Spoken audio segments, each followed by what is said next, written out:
क्या बात है, ये है बात अपनी। ये अपनों का अपनों के बीच में आना किस गर्व और उत्साह को दर्शाता है। मैं आग्रह करूंगा माननीय उपायुक्त महोदय श्री प्रदीप दैया जी आईएएस, कृपया माननीय मुख्यमंत्री महोदय से और अन्य अतिथियों से दीप प्रज्वलन के लिए आग्रह करें आप। और आज की इस पावन और पुनीत आयोजन में ये आध्यात्मिक दृष्टि से और पारंपरिक दृष्टि से दीप प्रज्वलन कर हम सब के लिए एक बहुत ही मंगलप्रद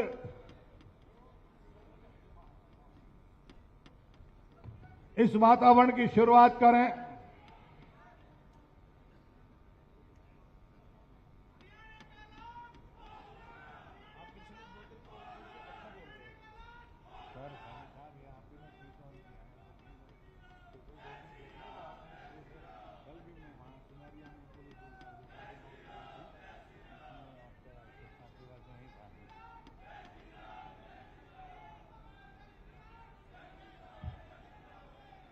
ये मां शारदे के चित्र के समक्ष आधुनिक तकनीक के माध्यम से ये दीप प्रज्वलन करते हुए माननीय मुख्यमंत्री महोदय श्री नायब सिंह सैनी जी मां शारदे के चरणों में हम सब के लिए नमन करते हुए या कुंदेन्दु तुषार हार धवला या शुभ्र वस्त्राभृता या वीणावर दंड मंडित करहा या श्वेत पद्मासना या ब्रह्मच्युत शंकर प्रभति भी देवई सदा वंदिता सा माम पातु भगवती सरस्वती निशेष जाड्यपहा। ये मनसा वाचा कर्मणा, जहां जहां भी ये प्रकाश पुंज जाएगा वहां से सभी प्रकार के अज्ञानता के, कायरता के तिमिर दूर होंगे, ज्ञान के, शौर्य के और साहस के प्रकाश फैलेंगे। इसी संकल्प के साथ ये दीप प्रज्वलन हुआ है। और ये जहां जहां भी आध्यात्मिक दृष्टि से इस दीप की लो ये प्रकाश पुंज जाता है, सभी प्रकार के जो नकारात्मक पहलू हैं वो स्वतः ही दूर हो जाते हैं और ज्ञान के, शौर्य के, साहस के प्रकाश फैलते हैं। आज इस शानदार, बल्कि यूं कहिए पूरे हरियाणा प्रदेश का शहरी समुदाय अपने अपने तरीके से नेतृत्व प्रदान करते हुए आज यहां तशरीफ लाया है। माननीय मुख्यमंत्री महोदय के स्वागत में यहां पहुंचा है आदरणीय श्री नायब सैनी जी, मुख्यमंत्री हरियाणा, श्री मोहन लाल बड़ौली जी, भारतीय जनता पार्टी के प्रदेश अध्यक्ष महोदय, श्री सुभाष सोधा जी, शहरी स्थानीय निकाय मंत्री महोदय, डॉक्टर कमल गुप्ता जी, स्वास्थ्य मंत्री महोदय, श्री रणबीर गंगवा जी, हरियाणा विधानसभा में उपाध्यक्ष महोदय, श्री विनोद भैयाणा जी, स्थानीय हमारे हांसी के विधायक महोदय, श्री जोगीराम सिहाग जी, विधायक बरवाला, श्री विकास गुप्ता जी, आईएएस आयुक्त एवं सचिव, हरियाणा शहरी स्थानीय निकाय विभाग, Shri PC Meena ji, IAS commissioner Hisar division, doctor Yashpal IAS director general urban local bodies, Shri Pradeep Daiya ji, IAS उपायुक्त Hisar, Shri Deepak Sarang ji, IPS SP Hisar, Shri Masood Ahmed ji, IPS SP Hansi, Shri Neeraj ji, IAS, Shri Randhir Panihar ji, Shri Madan Chauhan ji, mayor association के प्रधान महोदय हैं, श्री कुलभूषण गोयल जी, संयोजक है भारतीय जनता पार्टी के और पंचकुला के मेयर हैं, चेयरपर्सन एसोसिएशन के प्रधान रजनी विरमानी जी और अन्य गणमान्य महानुभाव। यदि कोई नाम रहा है तो मेरी व्यक्तिगत भूल की वजह से आप कृपया आयोजन समिति को इस बारे में अन्यथा न कहें। आप सबका स्वागत, अभिनंदन और तमाम हाजिरीन से विनती है आप सभी महानुभाव का जो भी मंच पर विराजमान है सबका स्वागत करें, अभिनंदन करें।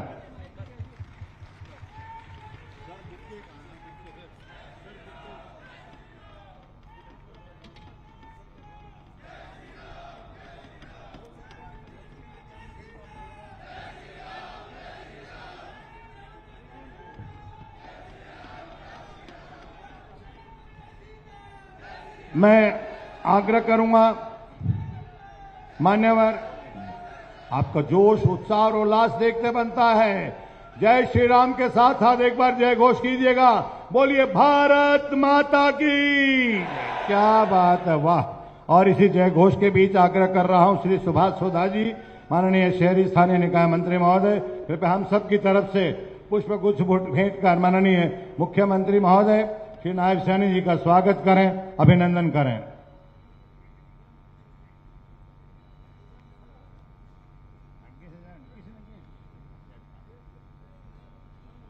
और आप तालियां बजाकर अपने आप को शामिल करें।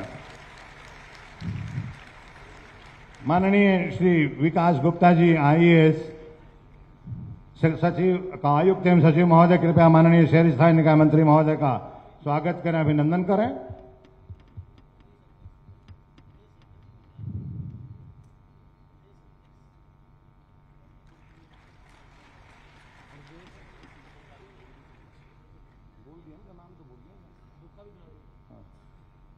और हम सबकी तरफ से स्वागत श्री मोहनलाल बड़ोली जी, प्रदेश अध्यक्ष महोदय, आपका।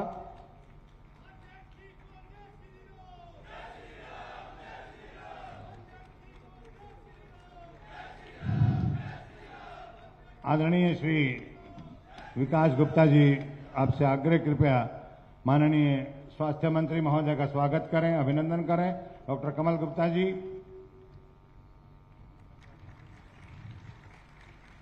उपायुक्त महोदय श्री प्रदीप दहिया जी, आपसे आग्रह, कृपया आप माननीय उपाध्यक्ष हरियाणा विधानसभा श्री रणबीर गंगवा जी का स्वागत करें, अभिनंदन करें। और आपकी तालियां बराबर बजती रहनी चाहिए, बजती रहनी चाहिए और बजती रहनी चाहिए। आगे की 3 पंक्तियों को छोड़कर बाकी सभी तालियां बजा रहे हैं।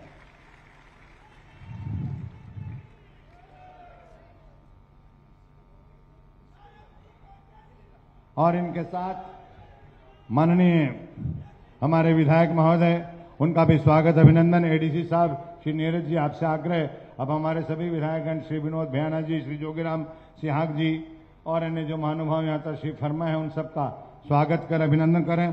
श्री सुरेंद्र पूनिया जी, हमारे बहुत ही वरिष्ठ साथी, महामंत्री के पद को शोभायमान कर रहे हैं, आप भी यहाँ तशरीफ लाए हैं। भाजपा की अध्यक्ष महोदया आशा खेजर जी, सभी गणमान्य महानुभाव, आप सबकी गरिमा एवं उपस्थिति हमें बहुत प्रोत्साहन दे रही है। श्री जवाहर सैनी जी का भी बहुत मार्गदर्शन मिल रहा है, आपका स्वागत है। श्री कैप्टन भूपेंद्र जी, वीर चक्र, अन्य सबका बहुत बहुत धन्यवाद। ये सिलसिला बराबर चलता रहे। जोगीराम सिहाग जी के लिए तालियां आप पूरे जोर से बजा सकते हैं।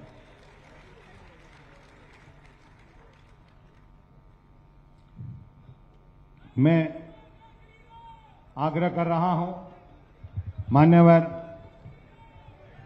एक बहुत ही वरिष्ठ IAS अधिकारी जो कि शहरी स्थानीय निकाय विभाग हरियाणा में बहुत ही गरिमामयी पद आयुक्त एवं सचिव के पद को शोभायमान कर रहे हैं और इस तमाम विभाग की प्रत्येक बारीकी से बखूबी वाकिफ हैं। आग्रह कर रहा हूं आप सबके बीच मान्यवर श्री विकास गुप्ता जी IAS, कृपया आप आएं और माननीय मुख्यमंत्री महोदय का और अन्य सभी अतिथियों का स्वागत करें, अभिनंदन करें। जोरदार तालियां आदरणीय आयुक्त एवं सचिव महोदय के लिए बजाएं।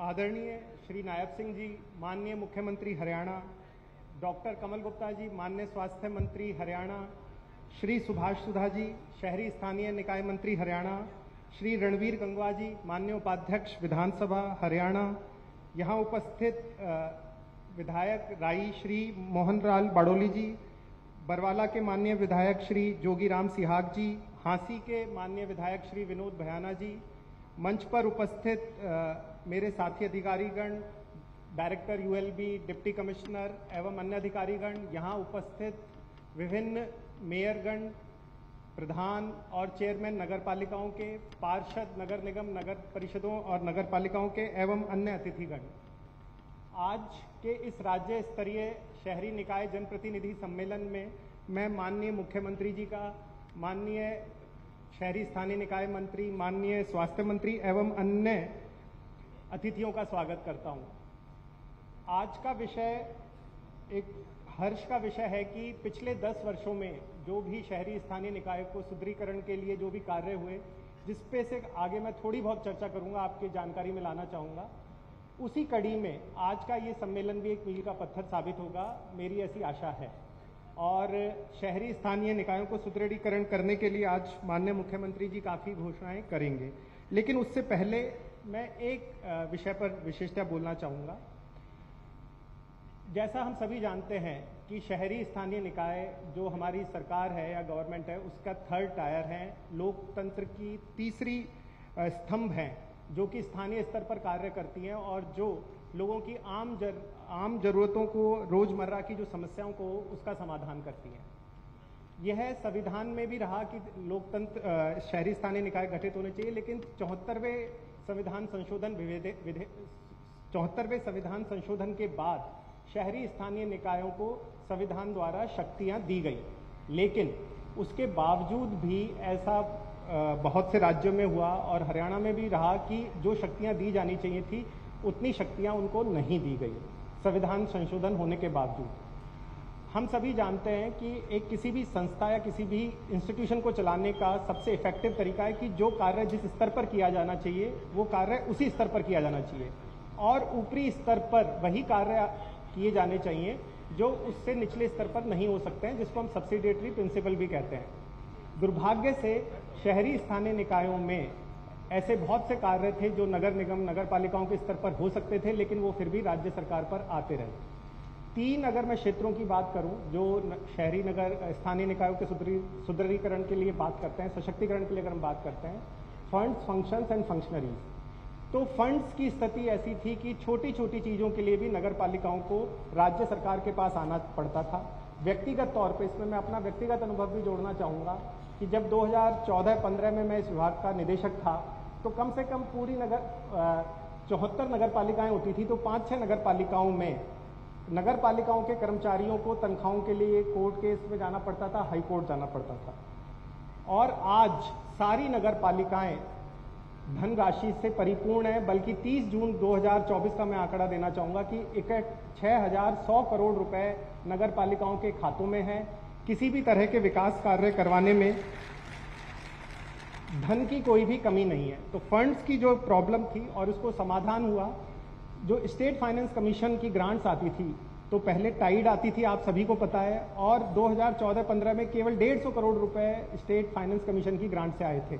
2023-24 के अंदर 2050 करोड़ रुपए स्टेट फाइनेंस कमीशन की ग्रांट से आपको दिए गए, और वो भी अनटाइड।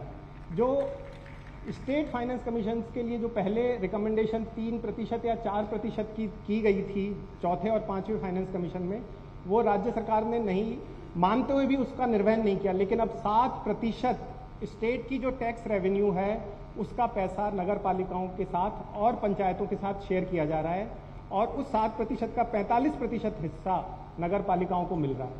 तो धन जो नगर पालिकाओं को धनराशि सरकार ने काफ़ी बढ़ाई है पिछले 10 साल में। उसी तरह से फंक्शंस की मैं बात करना चाहूँगा। पहले जैसा आप सभी को विदित है, 50 लाख से ज़्यादा के ऊपर के काम के लिए डायरेक्टरेट में या गवर्नमेंट के पास आप लोगों के प्रपोजल्स आते थे। नगर निगम के क्षेत्र के कंटेक्स्ट के अंदर 1 करोड़ से ऊपर के कार्य राज्य सरकार के पास अनुमति के लिए आते थे। अब यह राशि की सीमा 2.5 करोड़ रुपए नगर परिषद, नगर पालिकाओं के लिए कर दी गई है, और 10 करोड़ रुपए तक के कार्य नगर निगम अपने स्तर पर कर सकता है। तीसरा महत्वपूर्ण जो अंग है जो शहरी स्थानीय निकायों के सशक्तिकरण के लिए आवश्यक है, फंक्शनरीज।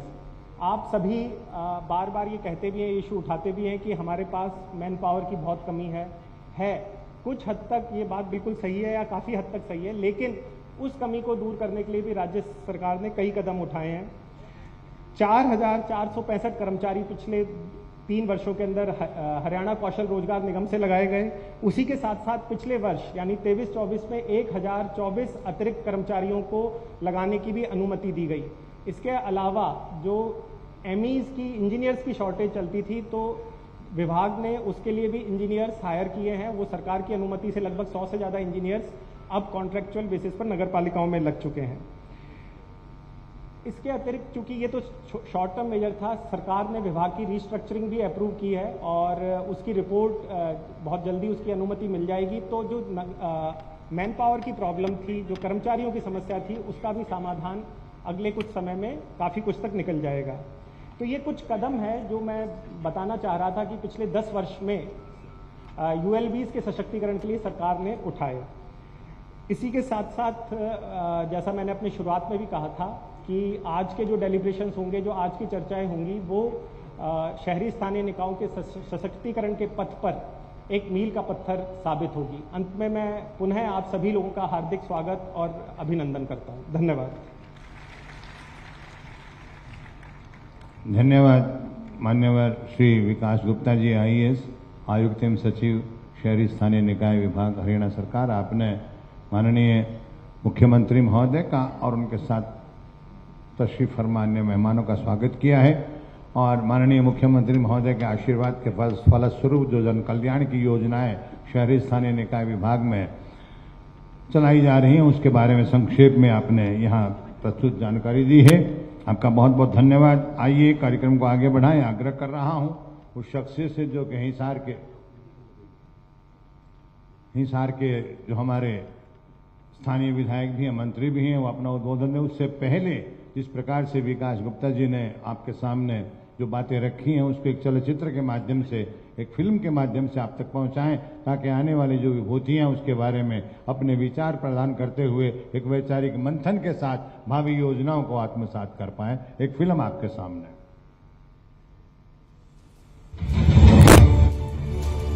10 वर्ष पहले चहुमुखी विकास के बारे में हरियाणा वासियों ने केवल सोचा ही था, लेकिन पिछले 10 वर्षों में हरियाणा में खेत से लेकर खलिहान तक और गांव से लेकर शहर तक हर तरफ विकास की अलग जगी है। यशस्वी प्रधानमंत्री श्री नरेंद्र मोदी के विकसित भारत के संकल्प को आगे बढ़ाते हुए माननीय मुख्यमंत्री श्री नायब सिंह सैनी के कुशल नेतृत्व में विकास के नए कीर्तिमान रच रहा है हरियाणा। ये विकास की गति कम ना हो, ये विकास की गति और तेजी से आगे चले, इसको लेकर के हमारी सरकार ये प्रतिबद्धता से इसके ऊपर काम कर रही है। ये मुहिम है विकास की, आस की, विश्वास की। ये मुहिम है विकास की, आस की, विश्वास की। हरियाणा के नवनिर्माण में सरकार के योगदान की। विकास की इस मुहिम में शहरी स्थानीय निकायों को मजबूती प्रदान करने में सरकार ने कोई कसर नहीं रखी है। साल 2024-25 में सरकार ने करीब 5,800 करोड़ रुपए का बजट आवंटित किया। पहली बार पालिकाओं के पास विकास कार्यों हेतु सरप्लस धनराशि। सरकार ने पालिकाओं की आमदनी के साधन बढ़ाए ताकि वे स्वयं आत्मनिर्भर बन सकें। इसी कड़ी में राज्य में शहरी आबादी के लाखों लोगों को मिली सुखद सौगात। पालिकाओं के अधीन आने वाली 800 अनाधिकृत कॉलोनियों को अधिकृत किया गया है। हम लोगों ने बहुत दुखी के दिन काटे हैं। इसमें पहले लाइटें नहीं थी, रोड नहीं थी, किसी चीज की सुविधा नहीं थी, परंतु अब जो गवर्नमेंट ने इसको ऑथराइज किया उसके बाद हमारे को बहुत सुविधा मिल गई है। वादा पूरा कर रहे हैं और काम शुरू हो गया कॉलोनियों में। पक्की होने से हमारी कॉलोनियों में अब जैसे कि सीवर, रोड, पानी, बिजली और अपने साफ सफाई का बहुत ध्यान रखा जा रहा है। इन कॉलोनियों में बुनियादी सुविधाओं एवं विकास कार्यों पर खर्च होंगे 1,000 करोड़ रुपए। इस ऐतिहासिक पहल के साथ साथ माननीय मुख्यमंत्री श्री नायब सिंह सैनी के नेतृत्व में शहरी स्वामित्व योजना के जरिए भी आम जनता को बड़ी राहत दी गई है। इस योजना के अंतर्गत 20 साल या उससे अधिक अवधि की दुकान या मकान के किराएदार, लीज धारक, तहबाजारी या लाइसेंस फीस धारकों को स्वामित्व प्रदान किया जा रहा है। ऐसा कभी हमने सोचा नहीं था कि अब मेरे रोंगटे खड़े हो गए, मैं आपको इस तरीके से बता रहा हूँ। कभी हमने सोचा नहीं था कि ये दुकानें भी हम कभी मालिकाना हक मिलेगा। सरकार ने बहुत अच्छा कदम उठाया, बिना किसी मीडिएटर के हमें डायरेक्ट ये दुकानें मिल गई। बच्चे तो कहते हैं इससे बढ़िया क्या हो गया, इससे सरकार आई हो जिन्होंने ऐसा भलाई का काम किया है। करीब 5,000 आवेदकों की रजिस्ट्री भी हो चुकी है। 30 जुलाई तक अधिकृत पोर्टल को दोबारा खोला गया है। इसके अलावा हरियाणा के शहरी क्षेत्रों के लाल डोरा में स्थित प्रॉपर्टी धारकों को संबंधित पालिका द्वारा प्रॉपर्टी सर्टिफिकेट भी दिया जा रहा है। कोई भी आदमी अपना जो बिल्डिंग है उसकी ओनरशिप को खुद आइडेंटिफाई करेगा, खुद सर्टिफाई करेगा, तो उसके अंदर हमें अप्लाई करेगा। 1 वीक के बाद हमारे ईओ उसको सर्टिफिकेट दे देंगे, वो अपनी रजिस्ट्री करा सकता है। इस प्रकार की प्रॉपर्टियां 6,82,000 हमने आइडेंटिफाई कर चुके हैं। ये बहुत बड़ा कार्यक्रम हमारे डिपार्टमेंट ने किया। शहरी क्षेत्रों में प्रॉपर्टी विवरण ऑनलाइन उपलब्ध। अपनी प्रॉपर्टी से संबंधित सभी कार्य घर बैठे किए जा सकते हैं।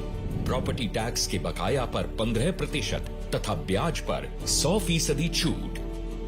शहरों को स्वच्छ बनाने के लिए कई कदम उठाए गए हैं। शहरी क्षेत्रों में 98% घरों में जाकर कूड़ा कचरा इकट्ठा किया जा रहा है। पालिकाओं को कूड़ा कचरा प्रबंधन करने की अपने स्तर पर पूर्ण स्वतंत्रता दी गई है। साथ ही आम जन को स्वच्छता से संबंधित शिकायतों के समाधान के लिए स्वच्छ हरियाणा सिटीजन ऐप तथा हेल्पलाइन सेवा भी उपलब्ध है। इन प्रयासों से स्वच्छता और पर्यावरण को नई ऊंचाई देते हुए पालिकाओं द्वारा विभिन्न शहरों में कचरे के पहाड़ों को समाप्त कर 132 एकड़ जमीन को कचरा मुक्त किया जा चुका है। घरों में 65,000 से अधिक शौचालय तो 10,000 से अधिक सार्वजनिक और सामुदायिक शौचालयों का निर्माण कर रिकॉर्ड कायम किया गया है। हरियाणा की विकास की इस यात्रा में अंतिम व्यक्ति को भी वित्तीय सहायता दी गई है। शहरी क्षेत्रों के सामाजिक, सांस्कृतिक और पर्यावरणीय पहलुओं के विकास के लिए हरियाणा सरकार ने दिव्य नगर योजना की भी शुरुआत की है, जिसके अंतर्गत राज्य सरकार द्वारा संबंधित पालिका को 50 से 75% तक की धनराशि बतौर ग्रांट दी जा रही है। इस योजना से शहरी क्षेत्रों के सौंदर्यकरण से शहरों के विकास को मिलेगी नई गति। हरे भरे पार्क, कुशल स्मार्ट स्ट्रीट लाइट प्रणाली, ऑडिटोरियम, ओपन एयर थिएटर, पुस्तकालय जैसे सामाजिक और सांस्कृतिक बुनियादी ढांचे का होगा विकास और विस्तार। सुंदर, समृद्ध और सशक्त हरियाणा की यात्रा निरंतर जारी है। सरकार के योगदान की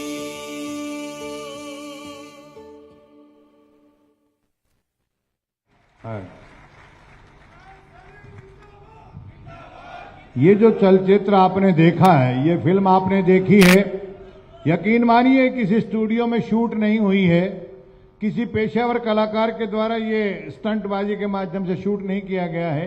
ये वो चित्र है, वो वानगी है जो आप सबके सहयोग से, आप सबके आशीर्वाद से, माननीय मुख्यमंत्री महोदय के कुशल मार्गदर्शन में ये वो छायाचित्र आपके सामने है जो हरियाणा के विकास की छोटी सी तस्वीर को दिखा रहे हैं कि किस प्रकार से हरियाणा जो है प्रगति के नए क्षितिज को छूने का प्रयास कर रहा है, और वो प्रयास आप सबके सहयोग और स्नेह के माध्यम से ही हो रहा है। इसलिए हम आपको बहुत बहुत साधुवाद देते हैं। आप सबके लिए जोरदार तालियां।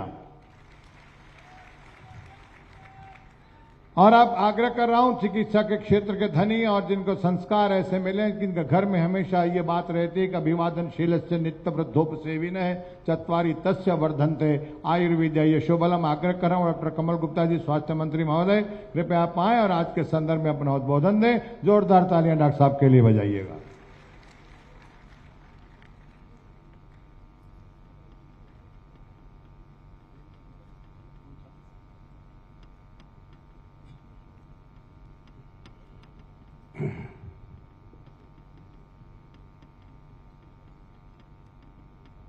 आज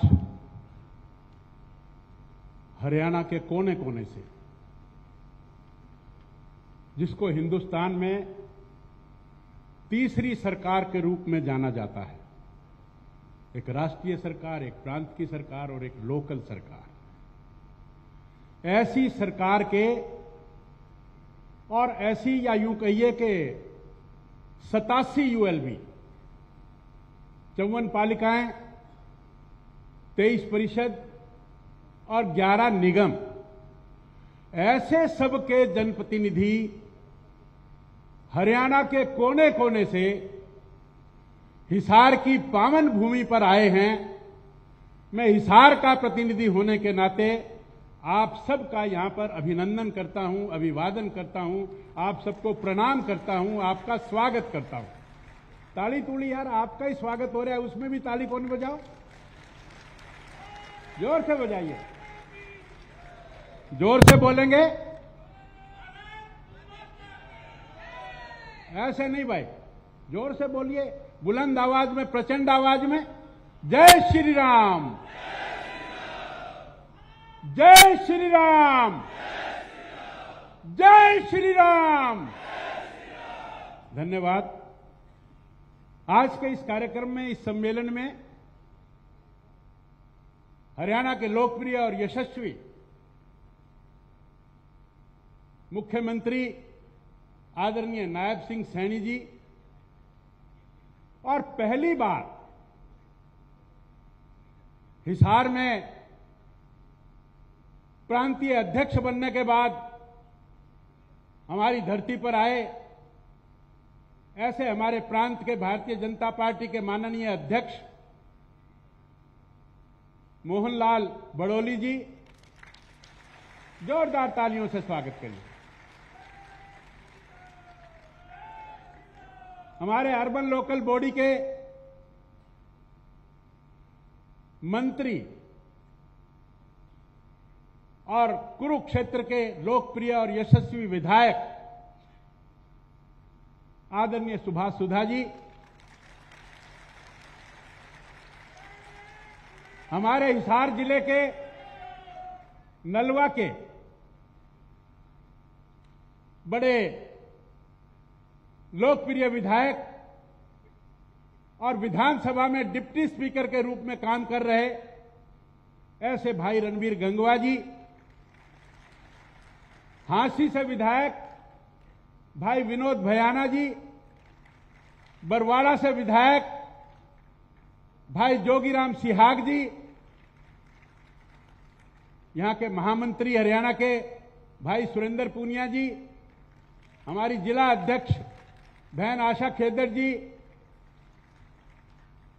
और हमारे एसीएस अभी आपके सामने आपकी पावर्स को बताकर भी गए ऐसे बहुत ही आदरणीय विकास गुप्ता जी, हमारे यूएलबी के डायरेक्टर यशपाल यादव जी, डीसी साहब, एसपी साहब और अनेक निगमों के मेयर, अनेक पालिकाओं के और परिषदों के चेयरमैन और सभी मेरे पार्षद कार्यकर्ता बहनों और भाइयों, हिंदुस्तान में जो ये तीसरी सरकार है, इसको पहले नगण्य पावर थी। आदरणीय मुख्यमंत्री जी जब हरियाणा के मुख्यमंत्री बने तो शुरू से उनकी सोच थी और उस सोच को आगे बढ़ाने वाले नायब सिंह जी कि किस प्रकार से, जिस प्रकार से हरियाणा का काम करने के लिए सेंटर की गवर्नमेंट इंटरफेयर नहीं करती, तो इस तरह से जो लोकल गवर्नमेंट मेरे सामने बैठी है उसके कामों में भी हरियाणा सरकार दखल ना दे, इस तरह का आपका इवॉल्वमेंट होकर, इस तरह से आपकी डेवलपमेंट होकर लोकल सरकारें लोकल काम करें, ये प्रयास आदरणीय प्रदेश के ex chief minister Manohar Lal ji ने और हमारे मुख्यमंत्री नायब सिंह सैनी जी ने इस बात पर बहुत बल दिया। हमारी जब मीटिंग होती थी, कैबिनेट की मंत्रियों की मीटिंग होती थी या अदरवाइज भी मीटिंग होती थी, तो वो बार बार कहते थे कि जो बजट एचएफसी का है, सीएफसी का है, वो इनके खाते में डालो ताकि एक एक काम करने के लिए इनको बजट स्टेट से ना मांगना पड़े। अब शुरू में क्योंकि ये व्यवस्था नहीं थी तो इसलिए शुरू शुरू में दिक्कत आने लगी। अभी भी शायद हम पूरी तरह से तो आपको ये पावर नहीं दे पाए हैं, आज काफी दे देंगे, लेकिन हमारा प्रयास, सिंसियर प्रयास, आपकी जानकारी लिए मैं बता दूं, इससे पहले जब मैं अर्बन लोकल बॉडी मिनिस्टर था तो मैंने लगभग 22 के 22 जिलों में 87 की 87 नगर पालिकाओं का अध्ययन किया था और मैंने उसमें टोटल 5,169 करोड़ रुपए उन पालिकाओं में, परिषद में और निगमों में उनके अकाउंट में थे। कितनी, यानी कि धन की कमी जो आदरणीय विकास जी ने कहा कि हमें नहीं थी, धन की कमी बिल्कुल भी नहीं है। केवल हमारे जो पार्षद भाई हैं, चेयरमैन भाई हैं, निगम के जो मेयर भाई हैं, उनको हिसाब किताब रखना, किस प्रकार से वो सेल्फ सफिशिएंट बने, इस तरह का जो प्रयास था वो हमने करने का काम किया और आगे भी ये निरंतर जारी रहेगा। और बड़े बड़े काम, अभी आपने ये फिल्म देखी, चाहे अनऑथोराइज कॉलोनी को ऑथोराइज करने की बात हो, चाहे 20 साल से ज्यादा का जिनके पास शॉप थी उनको शॉप देने का काम हो, उनको मालिकाना हक करने का काम हो। और पहले 30 लाख प्रॉपर्टी होती थी और उसमें से 7 लाख लोग टैक्स देते थे, आज 48 लाख प्रॉपर्टी आ गई हैं। मैं मानता हूं कि कुछ उसमें कमियां रही, उसमें कुछ लोगों को तकलीफ भी हुई। मित्रों, जब कोई नया सिस्टम शुरू होता है तो शुरू में तकलीफ होती है। ये आने वाले 1-2 साल के बाद आपको इस बात का पता लगेगा कि प्रॉपर्टी आईडी की क्या वैल्यू है। मैं सड़कों की बात करें, पार्किंग की, मार्किंग की बात करें, तिरंगा लाइट की बात करें, फुहारों की बात करें, अनेक बातें। आप शहरों में जब जाएंगे आप देखेंगे और आपको पता लगेगा कि रिमार्केबल चेंज उसमें आया है।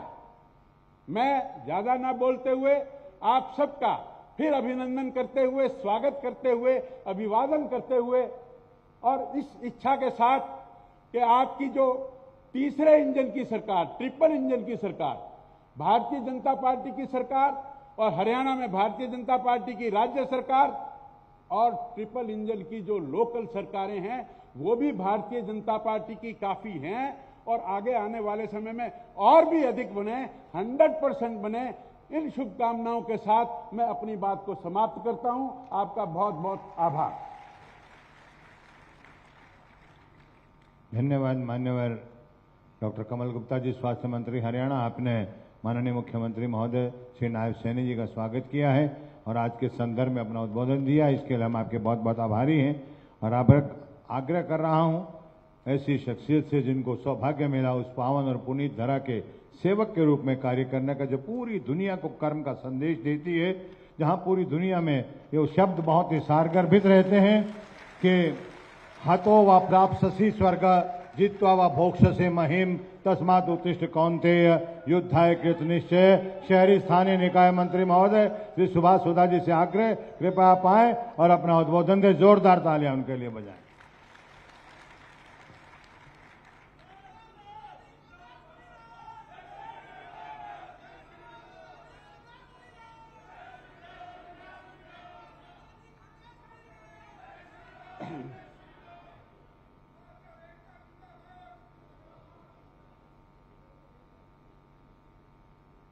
आदर व सम्मान के योग हम सबके प्रिय, जो हम सबको 24 घंटों में से 18 घंटे, मैं तो कहता हूं 3:30 बजे से होते हैं, ऐसे प्रदेश के मुख्यमंत्री श्री नायब सिंह सैनी जी के लिए जोरदार तालियों से उनका हम अभिनंदन करते हैं, उनका हम स्वागत करते हैं।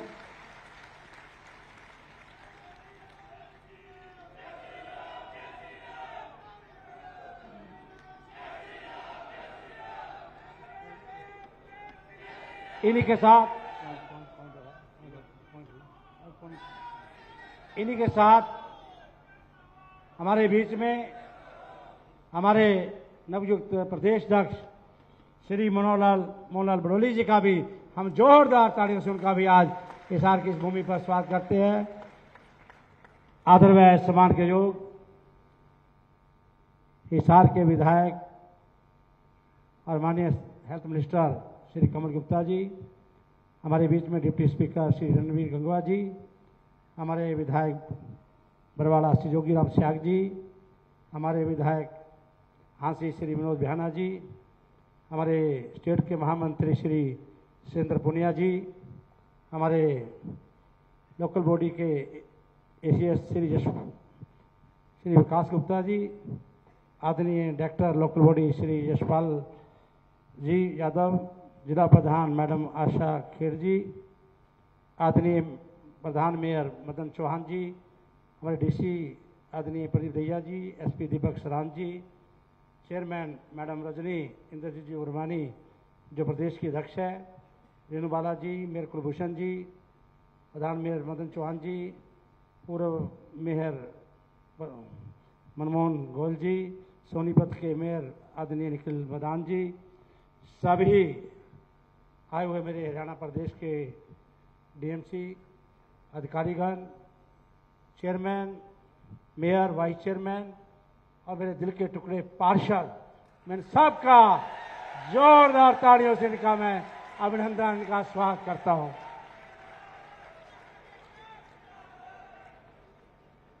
साथियों,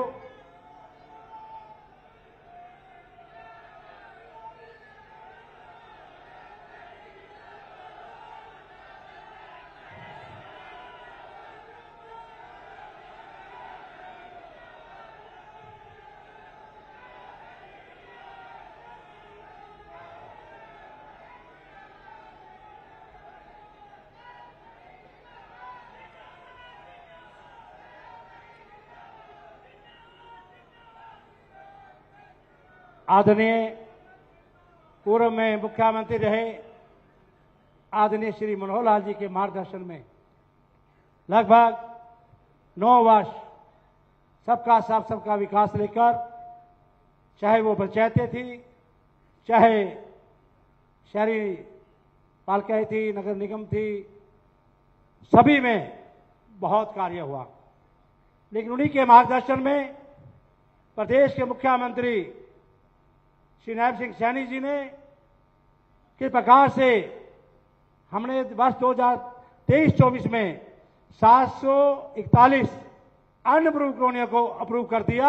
आज वो 800 कॉलोनियां हो चुकी हैं। अब इसी प्रकार से हरियाणा प्रदेश के अंदर पहली बार हमने आदरणीय मुख्यमंत्री जी के मार्गदर्शन में हमने गार्बेज चार्जेज फ्री कर दिया। कोई गार्बेज चार्जेज आपका नहीं लगेगा। बहुत बड़ा कार्य इसको किया। इसी प्रकार से शहर के अंदर आने वाले पुरानी जो आबादी है हमारी, उस पर भी डेवलपमेंट फ्री कर दिया। कोई डेवलपमेंट नहीं लगेगा आपका, ये मैं बताना चाहता हूं। इसी के साथ ही सरकार द्वारा बहुत बड़ा एक निर्णय लिया गया।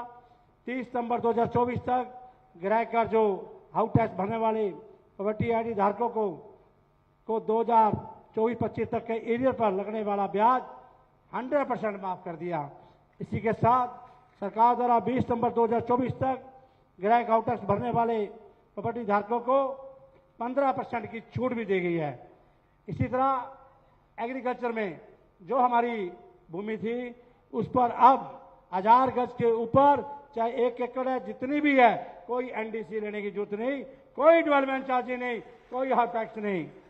इसी की तरह जो 20 वर्ष हमारी एक स्कीम थी स्वतंत्र योजना के तहत हमने दुकानदारों को अब 16 जुलाई से लेकर 30 तारीख तक का फिर से पोर्टल खोल दिया है। मैं एक बात बताना चाहता हूं, पूर्व में मुख्यमंत्री मनोहर लाल जी ने इस स्कीम को चलाया था, लेकिन दुकानदार भाई जो 1947 से बाद में यहाँ आए थे, बहुत से दुकानदार थे जिनके पास दुकानें थी, वो सोच भी नहीं सकते थे कि हमें मालिकाना हक मिल जाएगा। और मैं जब उनको रजिस्ट्रियां बांटता था, उनके आंखों में आंसू होते थे। कहते ऐसे प्रदेश की भारतीय जनता पार्टी की सरकार में ऐसे मुख्यमंत्री मनोहर लाल जी ने, ऐसे नायब सिंह सैनी जी ने ये कार्य कर दिया। इस बात को बहुत बड़ी मैं बात आपके बीच में कह रहा हूं। इसी तरह पहले किस प्रकार से मैं ये कहूंगा, एनडीसी जो आप लेने जाते थे, आप उसके अंदर प्रॉपर्टी के अंदर आपको अप्रूव अनप्रूव लिखा मिलता था। अब जाइए, आपको एनडीसी मिलेगी, जाके रजिस्ट्री कराइए, कोई किसी प्रकार की कमी नहीं रहेगी। हमने एनडीसी को बहुत सरलीकरण कर दिया है। इसके लिए मैं प्रदेश के मुख्यमंत्री श्री नायब सिंह सैनी जी का बहुत बहुत धन्यवाद करता हूं। साथियों, इसी तरह मैं कहूंगा कि हमने जो सबसे बड़ा काम आदरणीय 10 वर्षों में किया है, आज से पहले कभी नहीं होता था डोर टू डोर कलेक्शन। आज पहली बार प्रदेश के अंदर डोर टू डोर कलेक्शन होती है। अगर 7 बजते हैं तो आपके घरों में डंपर आपका कूड़ा उठाने आ जाता है। ये पहली बार भारतीय जनता पार्टी की सरकार और हरियाणा सरकार ने किया। साथियों, आज पूरे प्रदेश से आप मेयर, मैं कहूँगा, और एक और भी मैं कहूँगा, सबसे बड़ा काम आदरणीय नैब सिंह सैनी जी ने किया। पूरे डिपार्टमेंट का भी धन्यवाद करूंगा। मेरे एसीएस साहब बैठे हैं, डॉक्टर साहब बैठे हैं, जिन्होंने जिस प्रकार से गांव के अंदर लाल डोरा था और शहर के अंदर भी लाल डोरा को सरलीकरण कर दिया। अब आपको पटवारी के चक्कर नहीं काटने पड़ेंगे, किसी के पास नहीं जाना पड़ेगा, आपको ईओ के पास जाना है, सेक्रेटरी के पास जाना है, ये कहना है कि मेरी प्रॉपर्टी सेल्फ सर्टिफाई करना है, उसी समय 7 दिन का नोटिस देकर आपको सर्टिफिकेट इश्यू हो जाएगा, जाकर आप रजिस्ट्री करवा सकते हैं। ऐसा सरलीकरण प्रदेश के मुख्यमंत्री किया। आज मैं ये कहूंगा कि प्रकार से हमें भी यहाँ प्रदेश के मुख्यमंत्री श्री नैब सिंह सैनी जी ने मुझे लोकल बॉडी मिनिस्टर बनाया, और लोकल बॉडी मिनिस्टर के नाते मैं ये कहूंगा बहुत से हमारे मेयर, काउंसलर सभी आए हैं, और मुझे लगभग 20 कारपोरेशनों में 20 कारपोरेशनों और नगर परिषदों, नगर पालिकाओं में जाने का मौका मिला, और मैंने बैठकर एक एक पार्षद से और एक एक शहर के लोग से ग्रीवेंसेस सुनी, और मुझे पता लगा कि उस ग्रीवेंसेस के अंदर पार्षद ने मुझे आके कह दिया कि ये अधिकारी काम नहीं कर रहा, तो उसी पे मैंने फौरन एक्शन लिया। ये आपके समक्ष है। लगभग अभी तक हम लोगों ने 30 अधिकारी को सस्पेंड किया है। मैं आज भी मंच से कह रहा हूं, हमारे मान सम्मान अगर हमारे काउंसलर को, हमारे मेयर को, हमारे उप प्रधानों को अगर कोई अधिकारी नहीं देगा तो समझ लो जिस प्रकार से मुख्यमंत्री ने कहा है कि अगर हमारे लोगों के चक्कर कटवाएंगे तो हम उनके भी चक्कर कटवा देंगे। उसी मार्गदर्शन पे आज प्रदेश के अंदर कार्य हो रहा है। साथियों, आज मैं ये भी कहूंगा कि हमारे पास बहुत वाइस चेयरमैनों ने मुझे कुछ लिख के दिया था, किस प्रकार से उनकी एक मांग थी, वो भी मैं प्रदेश के मुख्यमंत्री के आगे कल देके गए थे। उस मांग को भी, बैठिए,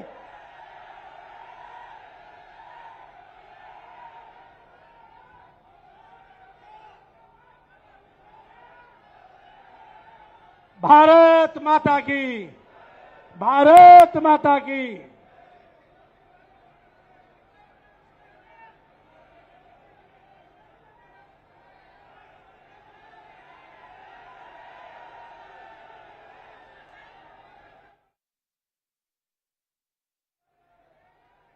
भारत माता की।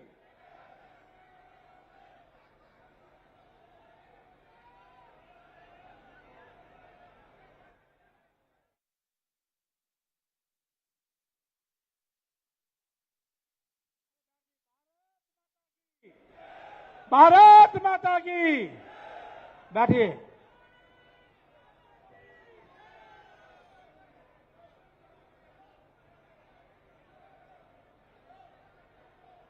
मैं आपके बीच में ये निवेदन करूंगा कि आप सभी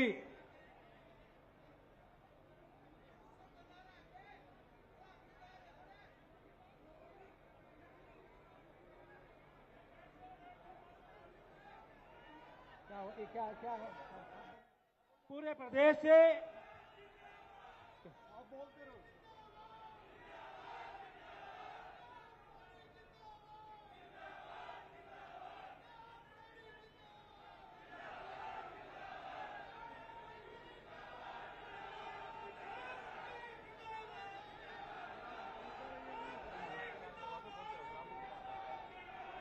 चौधरी नैब सिंह सैनी, चौधरी नैब सिंह सैनी, चौधरी नैब सिंह सैनी, तीसरी बार, तीसरी बार, तीसरी बार मैं आपके बीच में आज हमारे मुख्यमंत्री जी आए हुए हैं। मैं उनसे यही अनुरोध करूंगा, मेरे जो पूरे प्रदेश से मेरे दिल के टुकड़े जो काउंसलर आए हैं, उनके मान सम्मान के लिए आप अवश्य कोई ना कोई अच्छा इन्हें मार्गदर्शन देके जाएंगे। मैं इन्हीं शब्दों के साथ पूरे प्रदेश से आए काउंसलरों का, मेयर का, वाइस चेयरमैन का, सभी का हाथ जोड़कर नमस्कार करता हूं। दिल की गहराइयों से बहुत बहुत धन्यवाद करता हूं। धन्यवाद। भारत माता की, भारत माता की वंदे वंदे। धन्यवाद। क्या बात है, बहुत खूब। नहीं, ये कोई बात नहीं, आप बैठिए एक बार। आपकी बात को कहने के लिए आप ही की बात की जा रही है, आप ही की बात कही जा रही है। और जिस प्रकार से मान्यवर भाई, बैठाइएगा नहीं, सभी बैठ जाइए। कोई एकाधी कोई ऐसी बात होती है, सब वो कोई बात नहीं, विशेष सारे अपने घर के आदमी, सारे जनता के नुमाइंदे हैं। सबकी जो कार्यशैली बहुत उत्कृष्ट है, कोई दो राय नहीं है। बैठ जाइए आप, किसी को बैठाइएगा नहीं, बैठ जाएंगे अपने आप, कोई बात नहीं है। और जिस प्रकार से मान्यवर श्री सुभाष सुधा जी ने कहा कि हम सबके बीच में हमेशा एक सेवक की भांति, भाई इनको बैठाइएगा नहीं, अपने आप बैठ जाएंगे। सर आप साइड में आ जाएं, शाबाश शाबाश, बहुत अच्छे। एक बार सब अपने लिए तालियां बजाइएगा आप, इस शानदार और सुखद वातावरण के लिए तालियां बजाइएगा। बैठ जाएं आप खुद भी बैठ जाएं, कोई बात नहीं, आप भी हम सबके बीच में से बैठ जाइएगा आप। जिस प्रकार से मान्यवर शहरी स्थानीय निकाय मंत्री महोदय ने बताया कि वो 24 घंटे में से 18 घंटे हम सबके लिए अपनी सेवाएं देते हैं। परसों दिल्ली से वो 1:40 पे रोहतक आए हैं रात को, और वहां पर जो 10, 20, 50 लोग उनसे मिलने के लिए मुंतजिर थे, प्रतीक्षारत थे, उनसे मिल के फिर वो सोए हैं और सुबह 8 बजे सुनारिया में पासिंग आउट परेड में पहुंच गए हैं। तो आप स्वतः अंदाजा लगा सकते हैं कि इतने मेहनती वो अपने लिए नहीं, हर निश्चय सेवा मय की भावना से जो जिम्मेवारी आपने उनको दी है, उस जिम्मेवारी को अता करने के लिए वो हमेशा आप सबके बीच में रहते हैं। आज भी, आज आपका जोश और भी बढ़ जाएगा जब आप उनको सुनेंगे। आप जब उनके मुखारविंद से आप सबके लिए पिटारों की बात सुनेंगे, आपका जोश निश्चित रूप से बढ़ जाएगा। ऐसी शख्सियत जिन्होंने छोटे से जगह से आपसे आग्रह कृपया आप आए और यहाँ की उपस्थिति को अपना उद्बोधन दे। जोरदार तालियां माननीय मुख्यमंत्री महोदय के लिए बजाएं। ये सब आपको सुनने के लिए लाभायित हैं। जोरदार तालियां इनके लिए।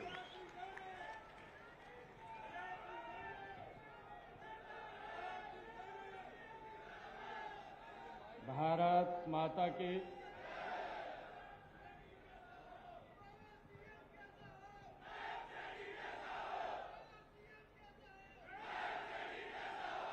भारत माता की।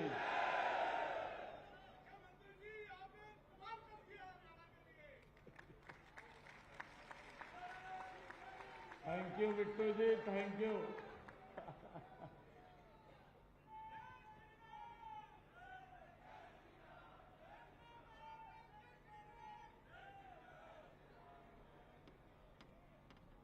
भाई आज आप लोगों के सुविधाओं के लिए आप काम को एक नई गति दे सकें और जो विजन है देश के यशस्वी प्रधानमंत्री नरेंद्र मोदी जी का और हमारी सरकार का, कि जो जो समस्याएं लंबे समय से थी उनका समाधान होना चाहिए,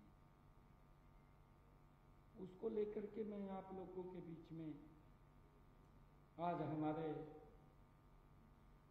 जो स्थानीय निकाय के हरियाणा सरकार के मंत्री हैं सुभाष सुधा जी ने इस कार्यक्रम का आयोजन किया। आप लोगों के बीच में मैं उपस्थित हुआ हूं। हमारी सोच है कि आपको कोई समस्या दिक्कत ना आए, धीरे धीरे करके उसका समाधान कर रहे हैं। और कहीं भी आप मिल सकते हैं, मिल भी क्या सकते हैं, अगर रास्ते में जा रहे हाथ देखा भी रोक सका।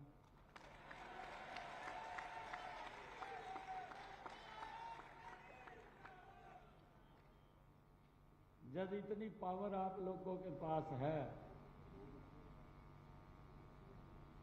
तो भाई फिर ध्यान से सुनो।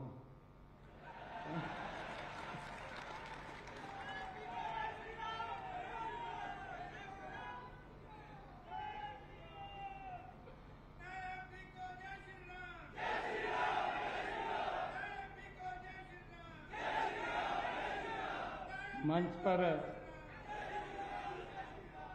पर विराजमान भारतीय जनता पार्टी के प्रदेश के माननीय अध्यक्ष, राई से विधायक मोहनलाल बड़ौली जी,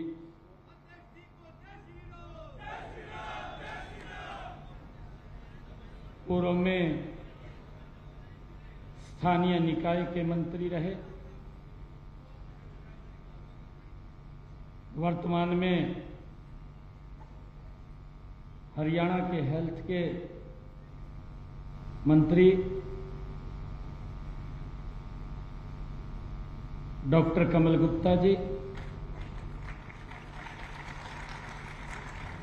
आज के कार्यक्रम का जो आयोजन किया है, जिनकी देखरेख में ये कार्यक्रम चल रहा है, स्थानीय निकाय के हमारे मंत्री सुभाष सुधा जी, हरियाणा विधानसभा के डिप्टी स्पीकर आदरणीय रणवीर गंगवा जी, हमारे हांसी के विधायक विनोद भ्याणा जी, हमारे बरवाला के विधायक जोगीराम सिहाग जी,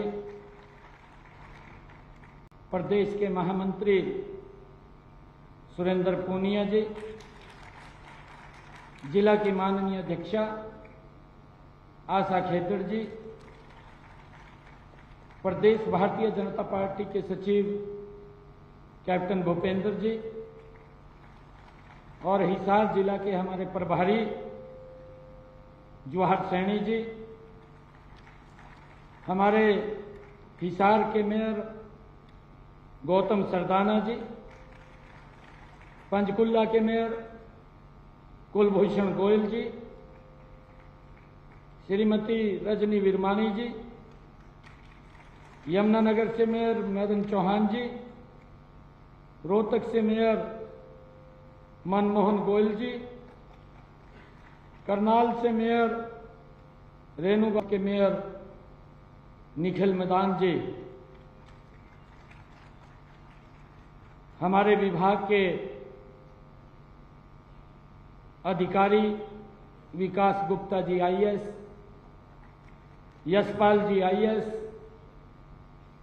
हिसार के हमारे उपायुक्त महोदय और हिसार के हमारे एसपी महोदय, मंच पर विराजमान सभी अधिकारीगण और हमारे जो पार्षद चेयरमैनगण हैं, सभी प्रमुख व्यक्ति, और आज पूरे हरियाणा प्रदेश के हर वार्ड से उपस्थित यहाँ पर हमारे बहुत ही सम्मानित पार्षद, नगर पालिकाओं के चेयरमैन, नगर परिषद के चेयरमैन, नगर निगम के हमारे सभी chairman, mayor, senior deputy mayor और हमारे सीनियर मेयर, आप सब के बीच में आकर के मैं आज अभिभूत हूँ। आप सबको दोनों हाथ जोड़ करके राम राम करता हूँ, प्रणाम करता हूँ। जैसा मैंने बताया भी है कि हमारी कोशिश है कि उसमें सुधार किया जाए, उसके अंदर हम लगे हुए हैं और उसको लेकर के हम निरंतर काम भी कर रहे हैं, काम भी गति से कर रहे हैं। मैंने पूरे दिन का, जब से कोड ऑफ कंडक्ट हटा उसके बाद से मैंने लगातार हर रोज का मैंने क्या करना है क्या नहीं करना है पूरा एजेंडा तैयार किया। 100 दिन का 1.5 महीना शेष बचा है। उस बीच के अंदर मैंने आप लोगों को, चेयरमैनों को भी बुलाया, मैं लगातार बात करता रहा, आपसे पूछते भी रहे क्या क्या दिक्कतें हैं, क्या क्या समस्याएं हैं, और हमारी सोच थी कि उसमें सुधार किया जाए, कोई दिक्कत समस्या न रहे। उसको लेकर के हम लगातार काम कर रहे हैं। होता है कई बार जब व्यक्ति काम कर रहा है, काम करते करते कुछ समय भी लगता है, कुछ पॉलिसी मैटर्स होते हैं और कुछ हमने और भी जो जानकारियां कलेक्ट करनी होती है, वो सारा का सारा उसमें समय लगता है। और भी कई कार्यक्रम होते हैं, कहीं कोई कार्यक्रम चल रहा है, कहीं कोई बैठक आ गई है। तो हम आदरणीय सुभाष सुधा जी ने अधिकारियों से भी हमने बात की और बात करने के बाद हमने कहा कि सभी पार्षदों से एक बार बैठा जाए। अलग अलग पार्षद भी हमसे मिल रहे थे, बातचीत कर रहे थे। कुछ समस्याएं थी, उन समस्याओं के बारे में भी लेकर के हम निरंतर बातचीत करते रहे। और भाइयों, एक बात और कह रहा हूं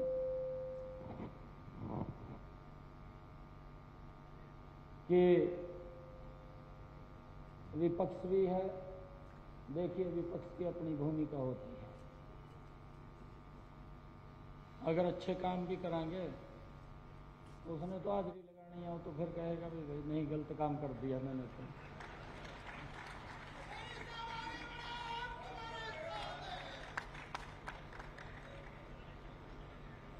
मुझे आप लोगों के बीच में बताते हुए ये मैं बड़े खेद के साथ बात बता रहा हूं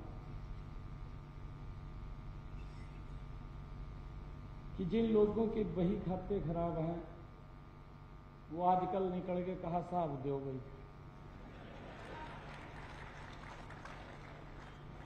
वो साहब मांगने लग गए, अपने ओड़ी नहीं देखते कि हमने क्या किया क्या नहीं किया। जनता ने हिसाब दे दिया, क्योंकि बड़ा प्रयास कराया, बताने के लिए कुछ नहीं था। जब बताने के लिए कुछ नहीं होता तो फिर झूठ का सहारा लेते हैं, और झूठ होता है भी चलो भाई तीर लग गया तो ठीक है, और नहीं तो चल ही रहा है जिस तरह चल रहा। झूठ बोल दिया, किताब उठाई ली उस पवित्र संविधान की, जिसको डॉक्टर भीमराव अंबेडकर जी ने बड़ी मेहनत के साथ, उस कमेटी ने उसको तैयार किया, जो मसौदा वो तैयार हुआ था। जब कुछ बताने के लिए नहीं था तो वो किताब उठा ली भी भाई, अगर मोदी तीसरी बार बन गया, संविधान को खत्म कर देगा, आरक्षण को खत्म कर देगा। भोले लोग हैं हमारे, बात में आ जाते हैं। कई बार कुछ लोग बात में आ गए, और बात में आए तो उसका कोई बड़ा असर नहीं पड़ा, और बड़े मैंडेट के साथ आप सबके आशीर्वाद सहयोग से वो भारत मां का लाल जो लगातार दिन रात भारत को नई ऊंचाइयों के ऊपर देखना चाहता है, वो तीसरी बार इस भारत की शपथ ली उस व्यक्ति ने। और मुझे खुशी इस बात की है कि जब शपथ लेकर के वो कुर्सी के ऊपर बैठा, उसने कलम उठाई, और जब उसकी कलम भी चली तो पहली बार बैठते ही कुर्सी के ऊपर उसकी कलम किसान को लाभ देने के लिए चली।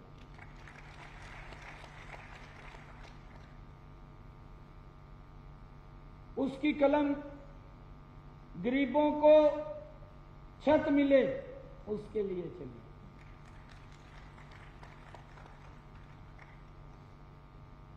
ऐसा व्यक्ति जो जिसके मन के अंदर पीड़ा है कि हमने सुधार करना है, ऐसा व्यक्ति जो दिन रात इस भारत को विश्व की ऊंचाइयों के ऊपर अग्रणी भूमिका में लाने के लिए दिन रात परिश्रम कर रहा हो,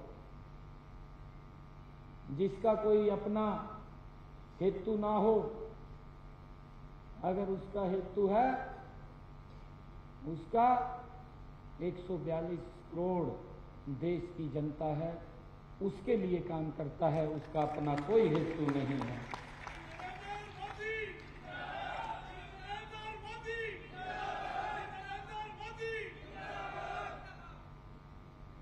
और अब फिर दोबारा फिर हिसाब मांगना शुरू कर दिया।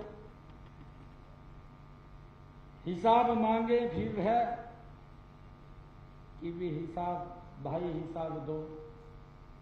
जनता ने हिसाब किताब कर दिया, तीसरी बार में भी विपक्ष में बैठा दिए।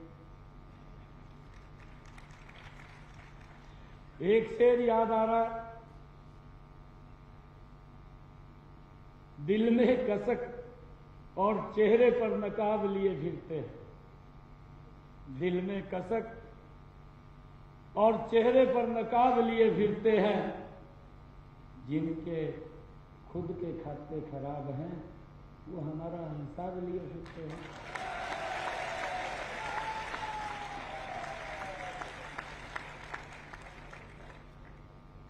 ये ऐसे लोग जिनके समय में विकास भी कहीं दिखाई नहीं देता था, ये ऐसे लोग जिनके समय में भ्रष्टाचार हदें पार हुई है, जो लोग झूठ बोल करके लोगों को गुमराह करते थे कि वोट दे, 24 घंटे बिजली देंगे, 4 घंटे 6 घंटे आप तो शहर से आते हैं, 6 घंटे बिजली मिलती थी।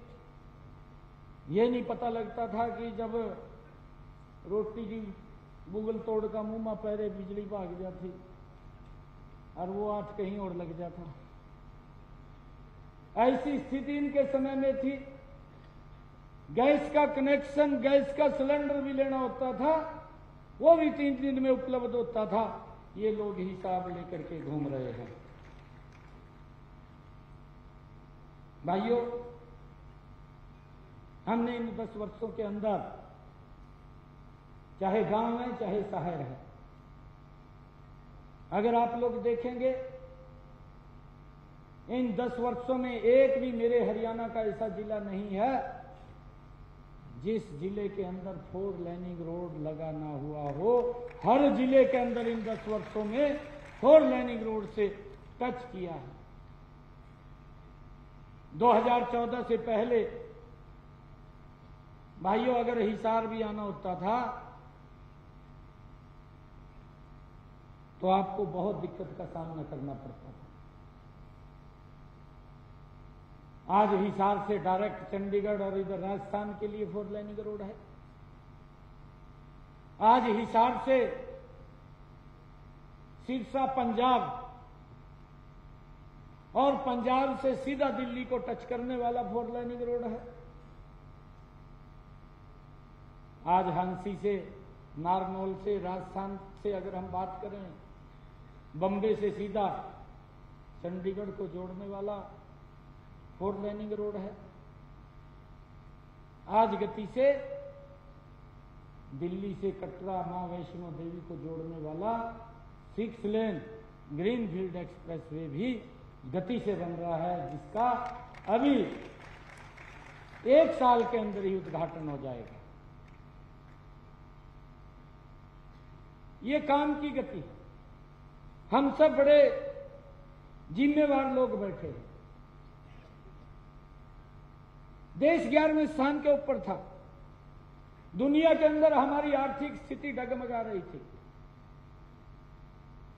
और हम 11वें स्थान के ऊपर थे। परंतु इन पिछले 10 वर्षों के अंदर देखते देखते मोदी जी के नेतृत्व के अंदर ये भारत दुनिया के 5वें स्थान के ऊपर आर्थिक रूप से आकर के मजबूती से खड़ा हो गया। प्रधानमंत्री जी ने संकल्प लिया कि हम इसको 2027-28 तक दुनिया की तीसरी आर्थिक शक्ति के रूप में भारत को ला करके खड़ा कर देंगे। यह संकल्प नरेंद्र मोदी जी का है। भाइयों, इसके पीछे की भी ताकत है।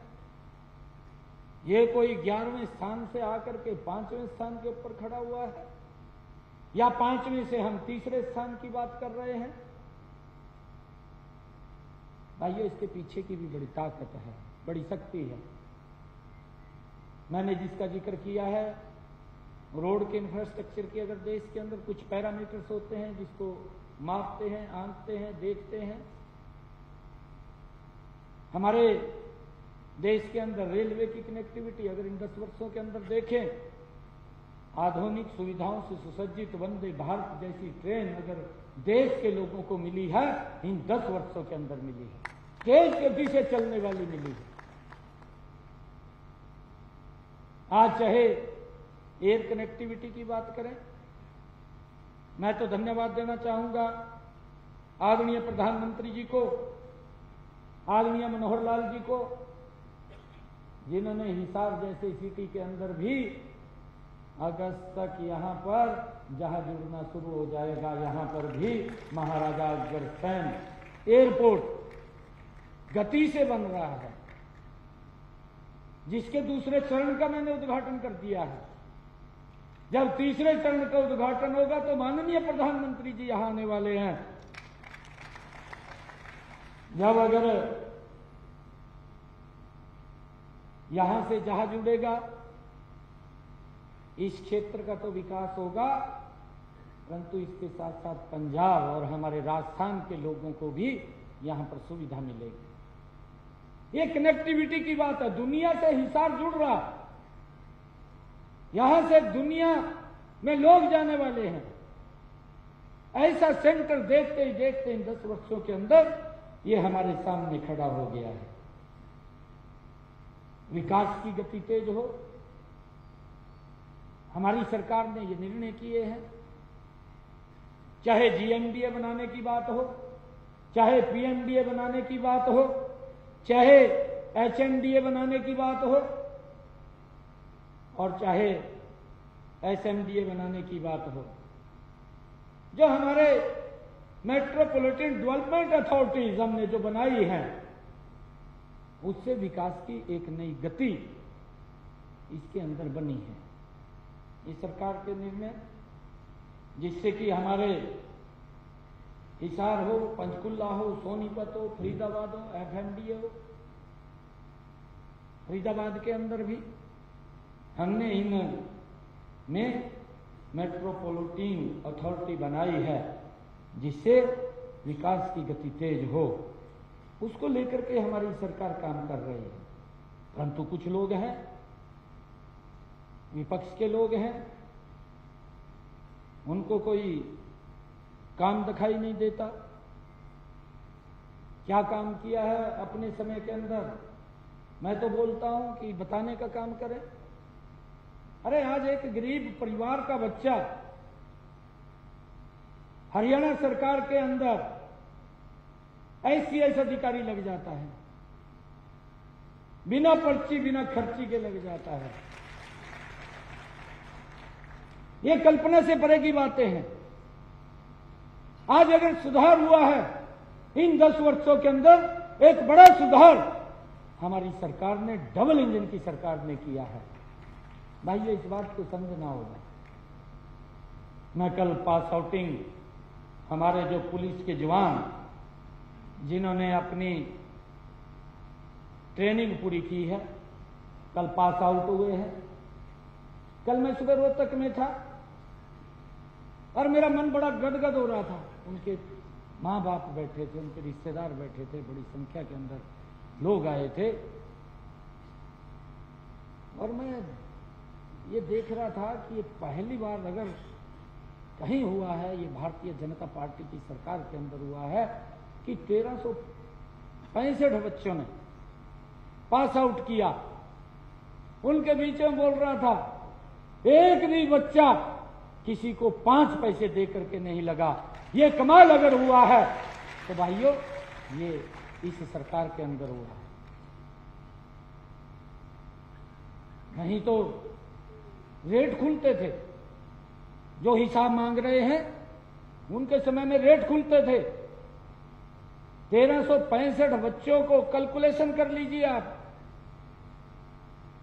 5 लाख का भी खुलता था, 10 लाख का भी खुलता था, 50 लाख का भी खुलता था, जो आज जी बता रहे। और इस प्रकार की स्थिति थी भाई, क्योंकि मैंने तो देखा अपनी आंखों से। इनके समय में अगर 5 लाख का रेट खुला, 5 लाख 1 रुपया भी ज्यादा देने वाला है, जो 5 आड़ा रह गया, 5 लाख 1 रुपया आड़ा लग गया। ये स्थिति थी। आप ये देख लीजिए भी भ्रष्टाचार किस गति से उनके समय के अंदर था। परंतु भाइयों, उसके ऊपर एक बड़ा हमारी सरकार ने रोक लगाई है। आज मैं गर्व के साथ ऐसा व्यक्तित्व यहां पर बैठा है, प्रबुद्ध जन बैठा है, जो हमारे वार्ड का हो, चाहे हमारे सिटी का, शहर का हो, प्रथम नागरिक बैठा है। मैं आप लोगों के बीच में बात रख रहा हूं, मुझे इस बात का गर्व है। भाइयों, मुझे ये कहते हुए, आप लोगों को बताते हुए ये बड़ी खुशी भी हो रही है कि हमने बड़े सुधार, और जब सुधार करते हैं कहीं ना कहीं कुछ लोगों को दिक्कतें भी होती हैं। ये दिक्कत मैं कई बार बोलता हूं। नारायणगढ़ से जब मैं विधायक था, एक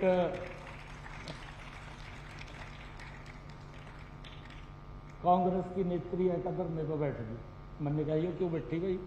मैं पूछने लगा, मैं भैया क्यों बैठ गया? तो कहने लगे, कहा जी किसान की जेब में तो पैसा काट लिया। मैं कहा वो कैसे काट लिया? पूछो मैं कहा इसको कैसे काट दिया? वो कहने लगे प्रधानमंत्री फसल बीमा योजना लागू करें और किसानों का बड़ा नुकसान होगा। हमने कहा भाई एक अच्छी योजना मोदी जी लेकर के आए और ये उसका भी विरोध कर रहे, बड़े ये दिक्कत की बात है।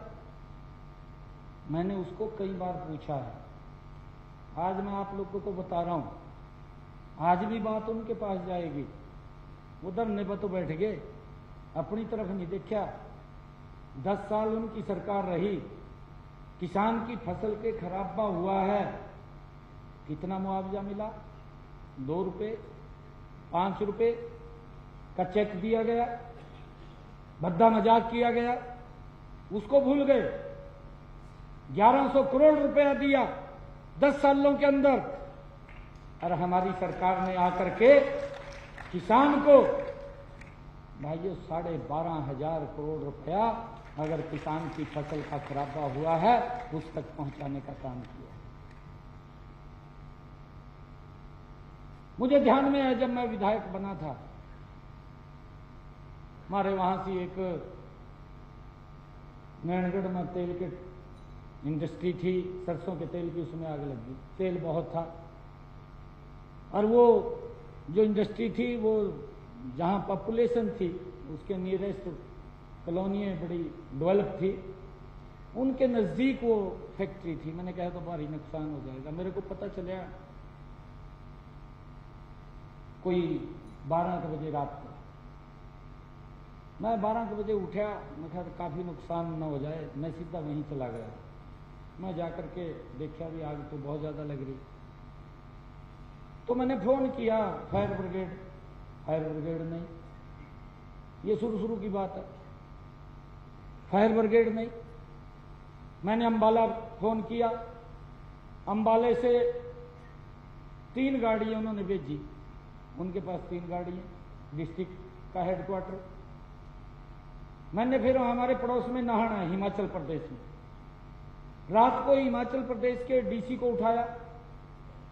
मैंने उसको कहा, मगर जी आपके पास कुछ गाड़ियां होंगी, यहाँ इंडस्ट्री जोन है, आपके पास आग लगी है, भयानक आग लगी है, आप गाड़ियां भेज दीजिए।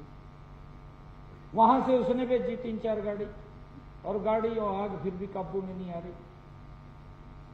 एक दूसरी गाड़ी वो कहने लगे कि आग तो उससे बुझेगी, और एक थर्मोकोल वाली होती है उससे आग बुझेगी। तो उसका पता कराया भी वो गाड़ी कहाँ से मिलेगी, तुम्हारे यहाँ तो थे ही नहीं। तो मैंने चंडीगढ़ फोन किया, मैंने चंडीगढ़ के अधिकारी को उठाया रात को, मैंने कहा कि आग लग गई है और आप गाड़ी भेजिए। रात को उसने गाड़ी भेजी, तब जाकर के रात के 3 बजे उस आग के ऊपर काबू पाया गया।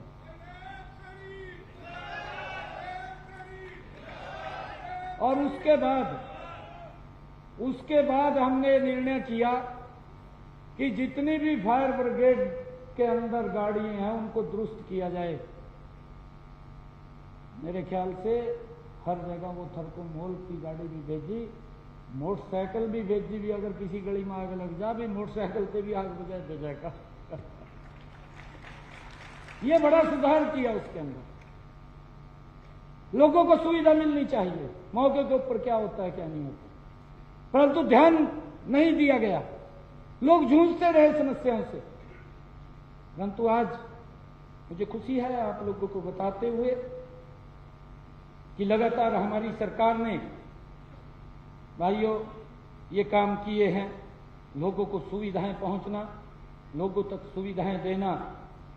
और भाइयों एक बात और कह रहा हूं, मैं कई बार सुनता हूं, मैं बोलता भी हूं, आज भी आप लोगों के बीच में कह रहा हूं, मैं अधिकारियों को बोलता भी हूं, देखिए अधिकारियों का और हमारा जो नाता है वो नाता नाखून और उंगली का है। हमने मिलकर के दोनों ने भाइयों लोगों की सेवा करनी है। अगर मेरा पार्षद न्यू कह दे ऐसा मेरी अधिकारी सुन नहीं रहा तो ये मेरे लिए बड़ी नीचे देखने वाली बात है।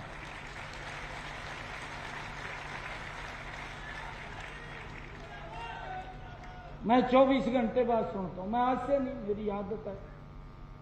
मैं जब विधायक था तब भी बात खुली सुनता था, मंत्री बना तब भी खुली सुनता था, मेरे दरवाजे कभी बंद नहीं हुए।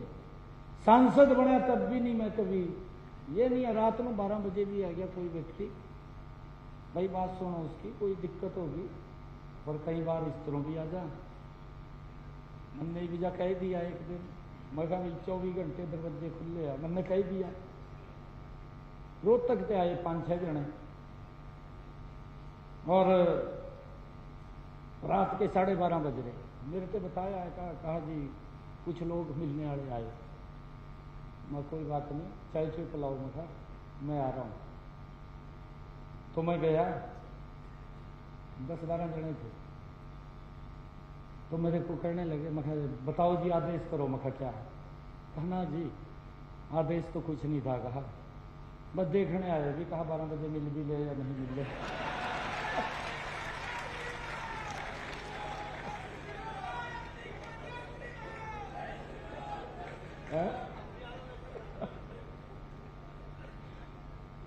मैंने कहा, मैं कहा क्या टाइम हो रहा? मैंने कहा घड़ी देखिए, मैं क्या टाइम हो रहा? कहा 12:30 हो रहे। मैं कहा मिल रहा? कहा हाँ मिल रहे जी। कहा भाइयों अगर कोई भी इमरजेंसी हो, हमारी जिम्मेदारी है। अगर मेरे फोन करने से किसी को लाभ हो जाए तो मेरे को क्या दिक्कत है, फोन कर देना चाहिए, क्यों?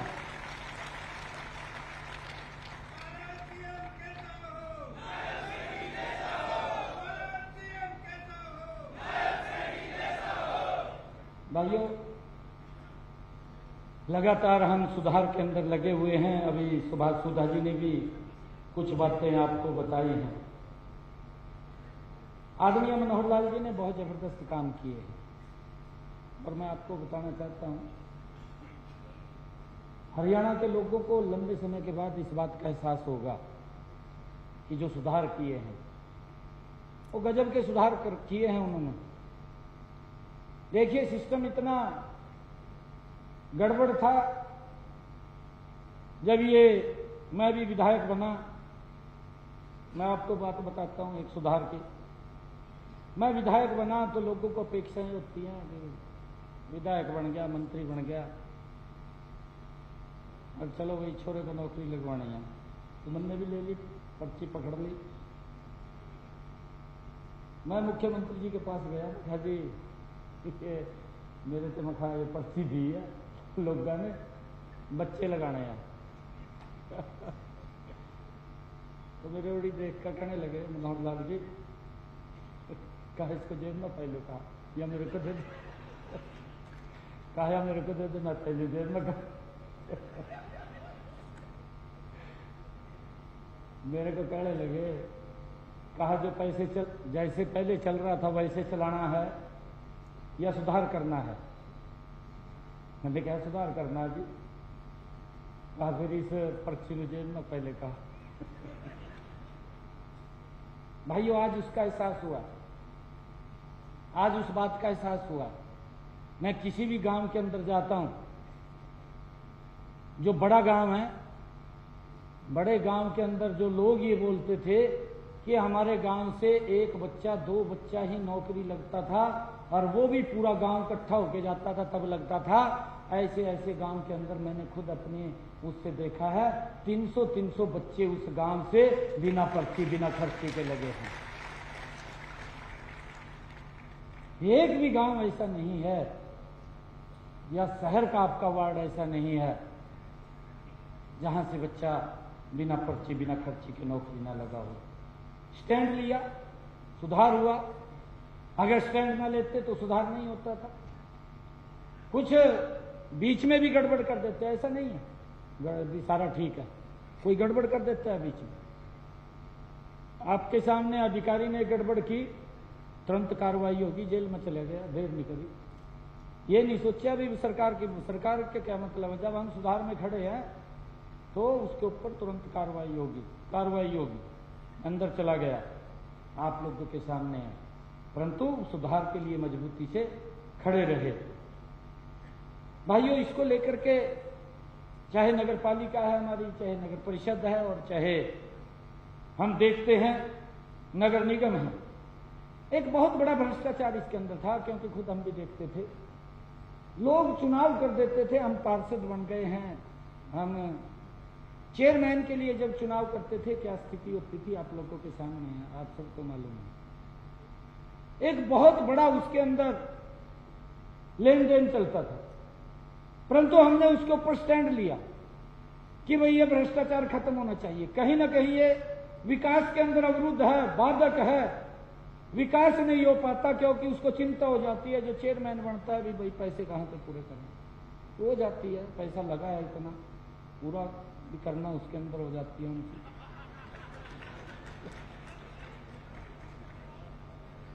भाई मैं तेरे वर्ग गई आदमी हूं, कभी करने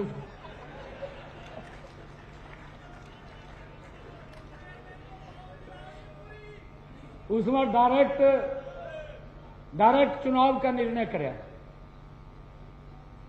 वो भी अगर कोई दिक्कत आ जाए तो वो भी आपके हाथ में छोड़ा, पार्षदों के हाथ में छोड़ा भी। अगर कोई दिक्कत आ जाए तो पार्षद चाहें तो उसके अंदर चेंज कर सकते हैं, उसको भी छोड़ा।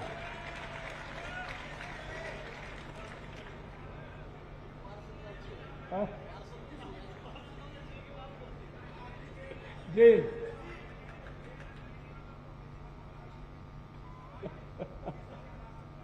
क्या एक बात मैं कह रहा हूं भाई, 1 मिनट मेरी बात सुनो, मैं आपकी बात सुनता हूं।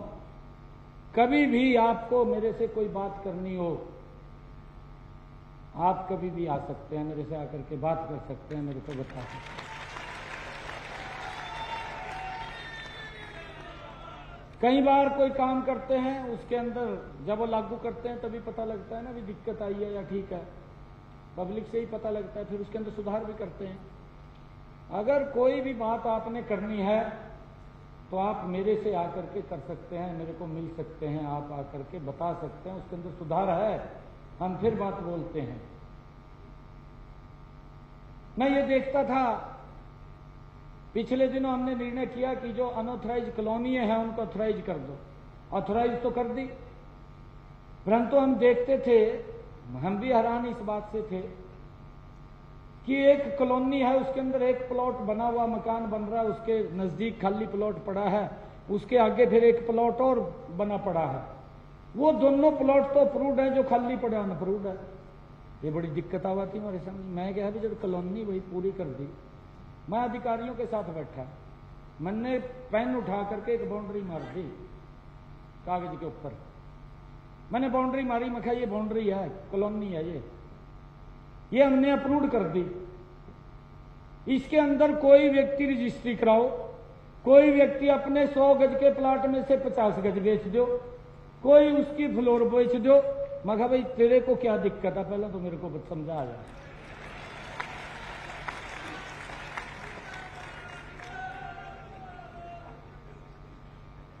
तो कहने लगा कोई दिक्कत नहीं। मगर फिर जब अप्रूव्ड कह दिया तो अप्रूव्ड है। मगर इसको सारी को अप्रूव्ड कर दो, इसके अंदर कोई अनऑथराइज नहीं होना चाहिए। अनऑथराइज वो शब्द ही उसमें से साफ हो गया। सुधार हुआ है ना, सुधार हो गया उसका। अभी भी अगर कहीं दिक्कत है जल्दी हो जाएगा, मैं खड़ा हूं आज। ये पूरा सुधार होगा, आप बिल्कुल चिंता मत करिए। हमारी एक ड्यूटी है कि किसी को कोई दिक्कत परेशानी ना आए, उसको लेकर के हम काम कर रहे हैं। आज पता कर सकते हैं कहीं ना कहीं पिछले 2-3 दिनों से रजिस्ट्रियां बन रही हैं। बन रही है नहीं बन रही? डीसी साहब बताएंगे, अपना विकास जी है बन रही है। एक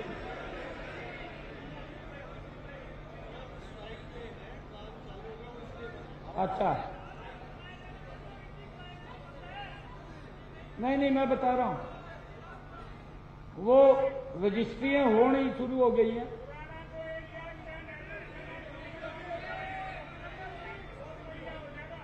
एक मिनट मेरी बात सुनो। मैं आज कई बातें कह रहा हूं। मैं इसीलिए आप लोगों के बीच में आया हूं। रजिस्ट्री में कोई दिक्कत नहीं है अब किसी प्रकार की, क्योंकि वो मेरे ख्याल से कंप्यूटर ऑपरेटर स्ट्राइक पे हैं, क्लर्क काम कर रहे हैं।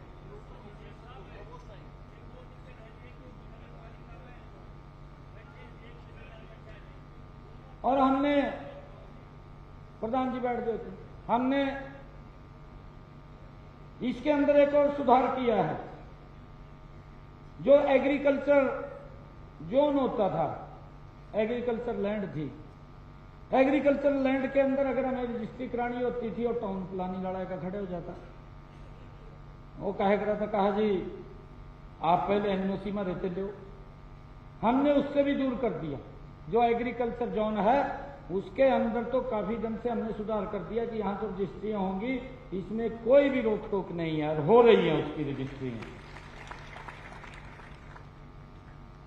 और भाइयों देखिए, आप और हम एक ही कैटेगरी के व्यक्ति हैं। आप अपने वार्ड के अंदर, अपने जो नगर पालिका, नगर परिषद या नगर निगम है उसके अंदर, हम विधायक हैं तो विधायक अपने हलके के अंदर, आप भी जनता के प्रति जवाबदेह हैं और हम भी जनता के प्रति जवाबदेह हैं। दोनों एक ही नेचर के व्यक्ति हैं। और इसके अंदर आप लोगों की जो वार्ड है, वार्ड के अंदर एक प्रावधान इसके अंदर है कि वार्ड का पार्षद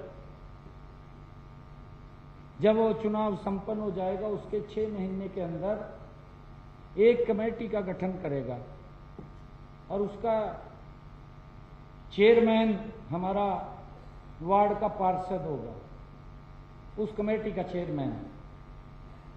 परंतु वो कमेटी बनती नहीं थी, ना पता लगता था उसका भी बन रही है नहीं बन रही।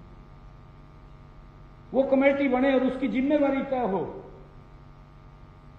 क्या क्या वार्ड के अंदर काम करने हैं, क्या नहीं करने हैं। और हर महीने वो कमेटी बैठनी चाहिए। हमने इसके ऊपर मंथन किया है, मंथन करके 3 महीने के बाद एक हमारा चेयरमैन है, सभी पार्षदों के साथ वो बैठता है, वो भी मैंडेटरी। उसके अंदर भी हमारे जो चेयरमैन हैं हर तीसरे महीने भी बैठ करके उसके अंदर वो निर्णय करते हैं, देखते हैं क्या क्या काम है क्या नहीं है। परंतु जैसा मैंने कहा है कि हमने देखा है कि उस कमेटी का गठन होता नहीं है, बस वो खाली कागजों में रह जाती है। हमने ये निर्णय लिया है कि जहां पर ये कमेटियां हैं, ये मैंडेटरी, हम ये चाह रहे हैं कि वहां पर इस कमेटी का गठन होना चाहिए, नहीं होना चाहिए, बताइए भाई, होना चाहिए।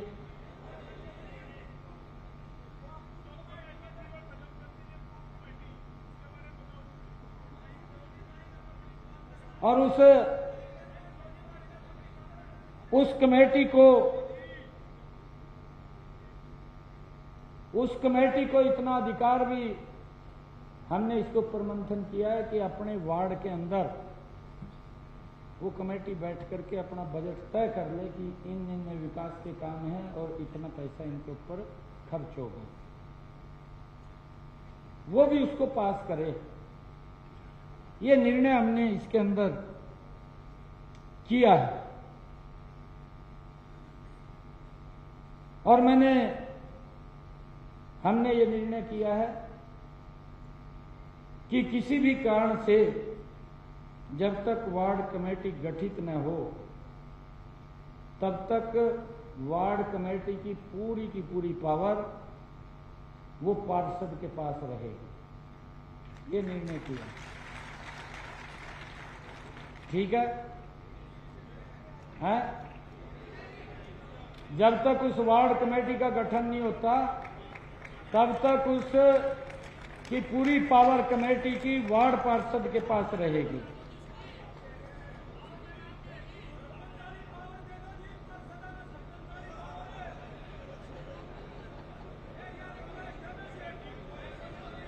मैं बता रहा हूं, एक मिनट सुनते तो रहोगे।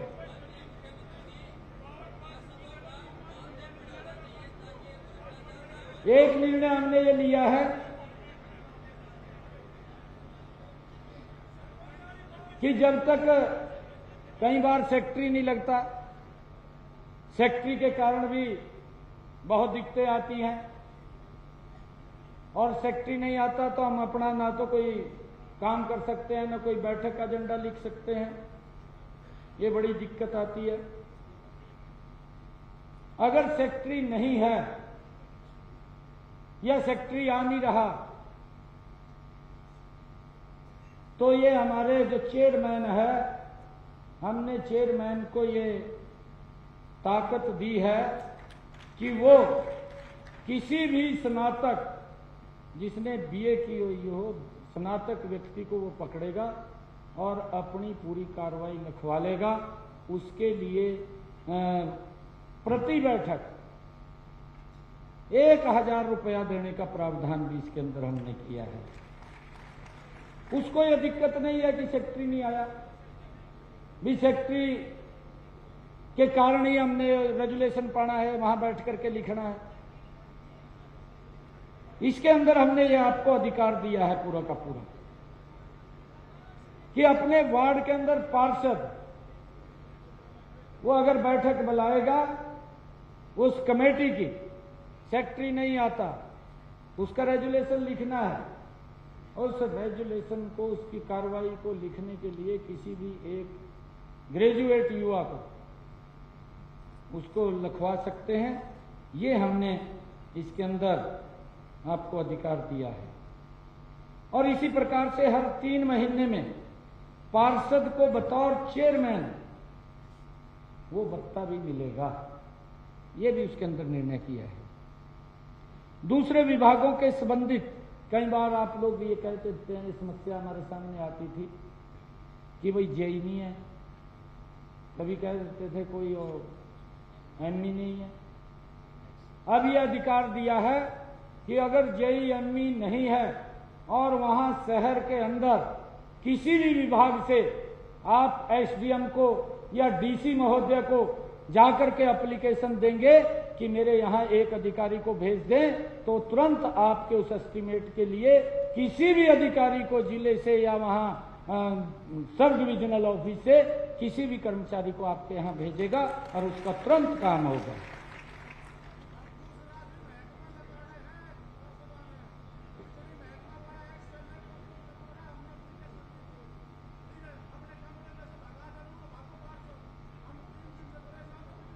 ये लग रहे ना करण, ये रस्सी लग रहे, प्राण चिंता क्यों कर रहे?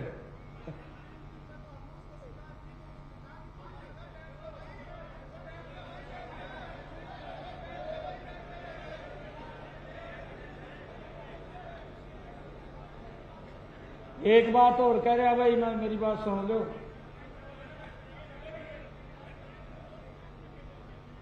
मैंने ये पहले भी बोली थी बात,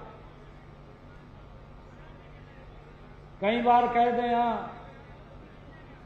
कहा या बीजेपी की चक्की या पिस्सा तो बरीका, परंतु धीरे धीरे पिस्सा। भाई मेरे वाली चक्की तो बड़ी तेज पिस्सा और पिस्सा ही बरीका। मैं तो 24 घंटे मिल गया, कोई भी दिक्कत आए का बता दे, गेल पड़ी कार्रवाई हो जाएगी, तभी हो जाएगी अगर गलत किया है किसी ने। तो मैंने कहा है कि हमने मिलकर के काम करना है और उसको लेकर के हम काम कर रहे हैं। इसके लिए भी हमने दूसरे विभागों को, कर्मचारियों को जो अधिकार दिए हैं वो इसी कारण दिए हैं कि हमारे पार्षदों को ये समस्याएं दिखते आती थी कि भाई जेई ने एस्टीमेट नहीं बनाया, एमई ने नहीं बनाया, समय लगता था, वो समय ना लगे, वो किसी को भी एसडीएम को बताएगा या डीसी को बताएगा, वो तुरंत अवेलेबल कराएगा, किसी भी विभाग के अधिकारी को भेजेगा। ये इसके अंदर हमने निर्णय लिया है। और भाइयों, इन बातों से सहमत भी है नहीं है?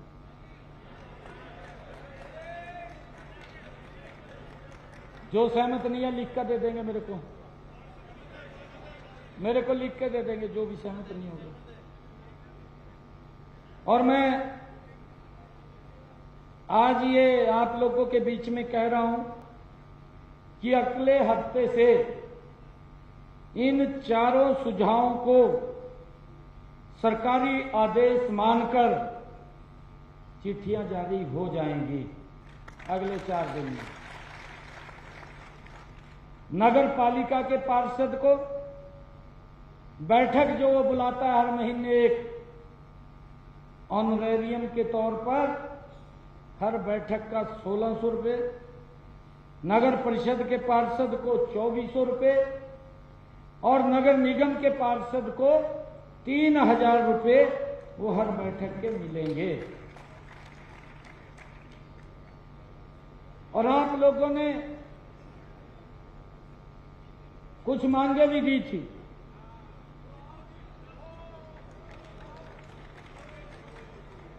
मैं आज उनके बारे में भी आप लोगों के बीच में ये कहना चाहूंगा कि 15 अगस्त, 26 जनवरी किसी भी आपके वार्ड में मुख्यमंत्री जी का या केंद्रीय मंत्री का कोई कार्यक्रम अगर आपके नगर निगम के पार्षद के वार्ड में होगा तो उसको 30,000 रुपये उस कार्यक्रम के खर्च करने के लिए हम पावर देते हैं। इसी प्रकार नगर परिषद के पार्षद को 20,000 रुपये की देते हैं।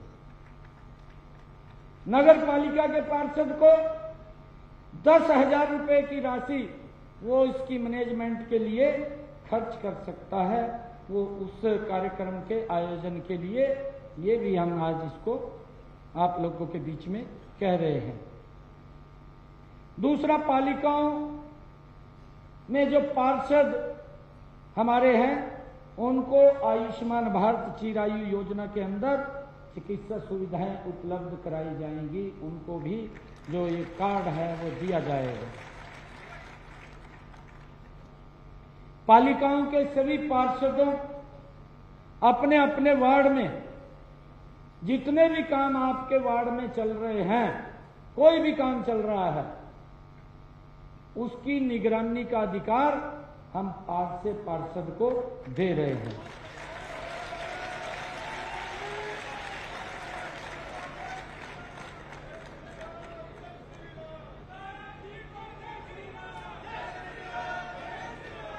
चाहे वो सफाई को लेकर के हो, कूड़ा करकट का हो, अन्य कार्यों के प्रबंधन का काम हो, भूमि के विकास का हो या भूमि परिवर्तन का CLU का हो आपके वार्ड के अंदर, वह जोनिंग प्लान का काम हो, वो भी पार्षद की उसके अंदर वो सहमति ली जाएगी। या कला व सांस्कृतिक गतिविधियों, खेल के मैदानों, सड़कों व स्ट्रीट लाइटों के रखरखाव का काम भी वो पार्षद की ही देखरेख के अंदर वो रहेगा।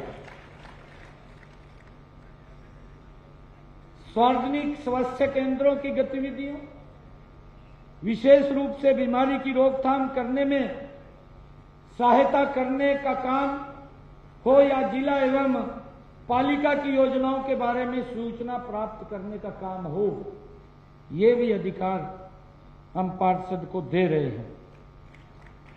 वार्ड का बजट बनाने या उसमें आवश्यकता अनुसार बदलाव करने, कई बार आपने कोई बजट बनाया, कोई व्यक्ति कह दे इसमें ज्यादा पैसा लगेगा या इसमें कम लगेगा, उसमें परिवर्तन करने का अधिकार भी हम पार्षद को देते हैं अपने वार्ड के अंदर जो कमेटी है। जल आपूर्ति, सफाई प्रबंधन, शिक्षा, स्वास्थ्य तथा शहरी गरीबियों की मूलभूत सेवाओं की व्यवस्था या इनमें आने वाली समस्याओं को दूर करने का काम हो, इन सभी कामों पर आप लोग आज से ही इसकी देखरेख के अंदर शामिल हैं। जल्दी ही इसकी नोटिफिकेशन कर दी जाएगी और इसके सारे के सारे अधिकार आप लोगों के पास हैं। भाइयों, लगातार ये सरकार आप सबके हित में ये काम कर रही है और पिछले, मैं अभी पूछ रहा था, बात भी कर रहा था कि अभी 2024 ये 23 के एंड और 24 के ईयर्स में जो आप लोगों का मानदेय था उसको बढ़ाया गया था और अभी कुछ पार्षद कह रहे थे, कहा भाई हमारे बारे में विचार करो।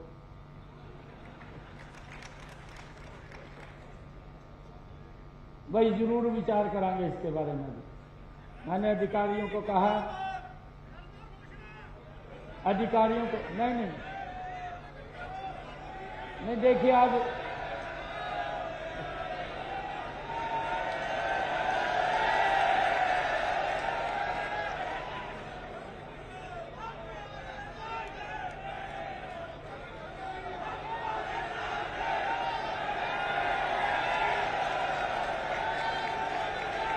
एक मिनट,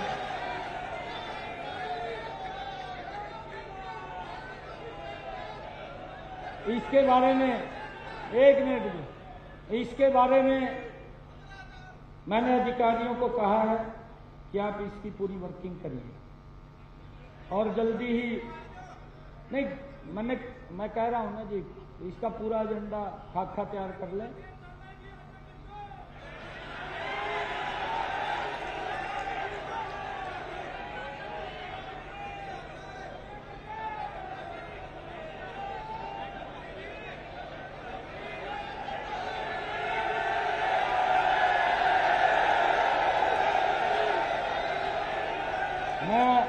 एक मिनट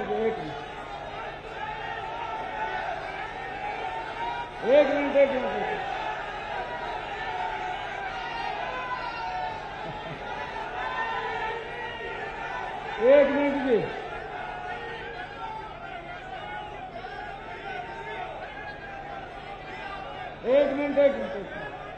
एक मिनट बैठ जाओ। मैं आज एक काम करता हूं, मैं सुभाष सुधा जी हमारे जो मंत्री हैं उनके नेतृत्व में आज एक कमेटी का गठन करते हैं। जल्दी ही रिपोर्ट देंगे और इसके ऊपर हम काम करते हैं, जल्दी ही करते हैं। देखो उसका सिस्टम है सुधा जी के नेतृत्व के अंदर ये कमेटी बनेगी। हम जल्दी फिर बुला लेंगे आपको, चिंता क्यों कर रहे हैं, जल्दी बुलाएंगे आप सबको।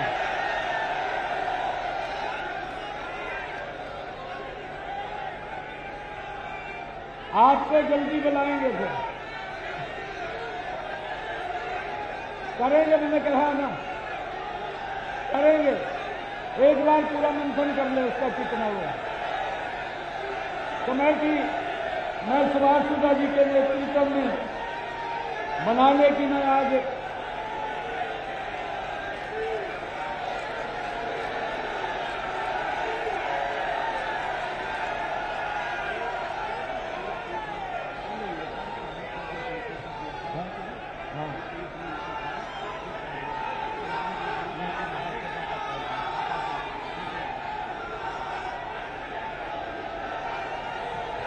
एक मिनट का बता देता हूं आप लोगों को। अभी मैं आपको बता देता हूं, 2023 के एंड में जो मैंने बात की है, 2024 के शुरू में हमने मेयर को जो मानदेय देने का काम किया था वो 30,000 रुपये हमने किया है। उसकी अभी तो घोषणा की है, मेरे ख्याल से अभी 4 महीने पहले की है। मैं वही कह रहा हूं ना, एक मिनट सुन तो लो ना, सुन लो। जो सीनियर डिप्टी मेयर था उसको हमने 25,000 रुपये देने का मानदेय किया, और जो डिप्टी मेयर था उसको 20,000 रुपये, और जो कारपोरेशन के अंदर मेंबर हैं, मेंबर को 15,000 रुपये हम देते हैं। म्युनिसिपल काउंसिल के अंदर जो चेयरमैन है उसको 18,000 रुपये देते हैं, जो वाइस प्रेसिडेंट है उसको 12,000 देते हैं, जो मेंबर है उसको भी 12,000 देते हैं। म्युनिसिपल कमेटी जो प्रेसिडेंट है उसको 10,000 रुपये देते हैं, वाइस प्रेसिडेंट को 8,000 देते हैं, मेंबर को भी 8,000 रुपये देते हैं। पार्षद को 8,000 रुपये दे रहे हैं। अभी 4 महीने पहले ये हुआ था, मैं आपकी जानकारी के लिए इसको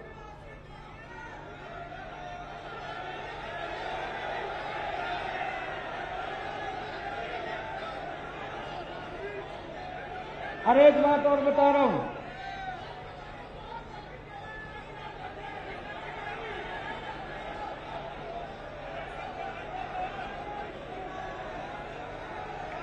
एक बात और कह रहा हूं भाई, किसी भी पार्षद को, कोई भी पार्षद, यहां मैंने कहा है कि आप भी जनप्रतिनिधि हैं, लोगों की भावनाओं के साथ चुन करके आप लोग आते हैं, हम भी आपके साथी हैं। अगर आपके सम्मान को कोई नीचे करने की कोशिश करेगा तो उसके सम्मान को मैं नीचे कर दूंगा। मैं आज आप लोगों के बीच में, आपका सम्मान बना रहे ये हमारी जिम्मेवारी है। किसी के सम्मान के अंदर हम कमी नहीं आने देंगे। हमने अधिकारियों को कहा है, कोई भी हमारा पार्षद है, हमारा चेयरमैन है भाई, जो वो एजेंडे पास करेगा तो उसका काम करने की जिम्मेवारी उसकी है और वो करवाएंगे। आप सबका मैं दिल से बहुत बहुत धन्यवाद करता हूं। इन्हीं शब्दों के साथ जय हिंद, जय भारत, जय भारत माता।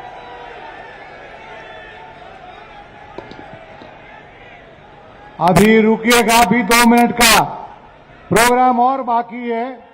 अभी बैठिएगा, अभी विचार चल रहा है आपकी बात को। अब अभी बैठिएगा।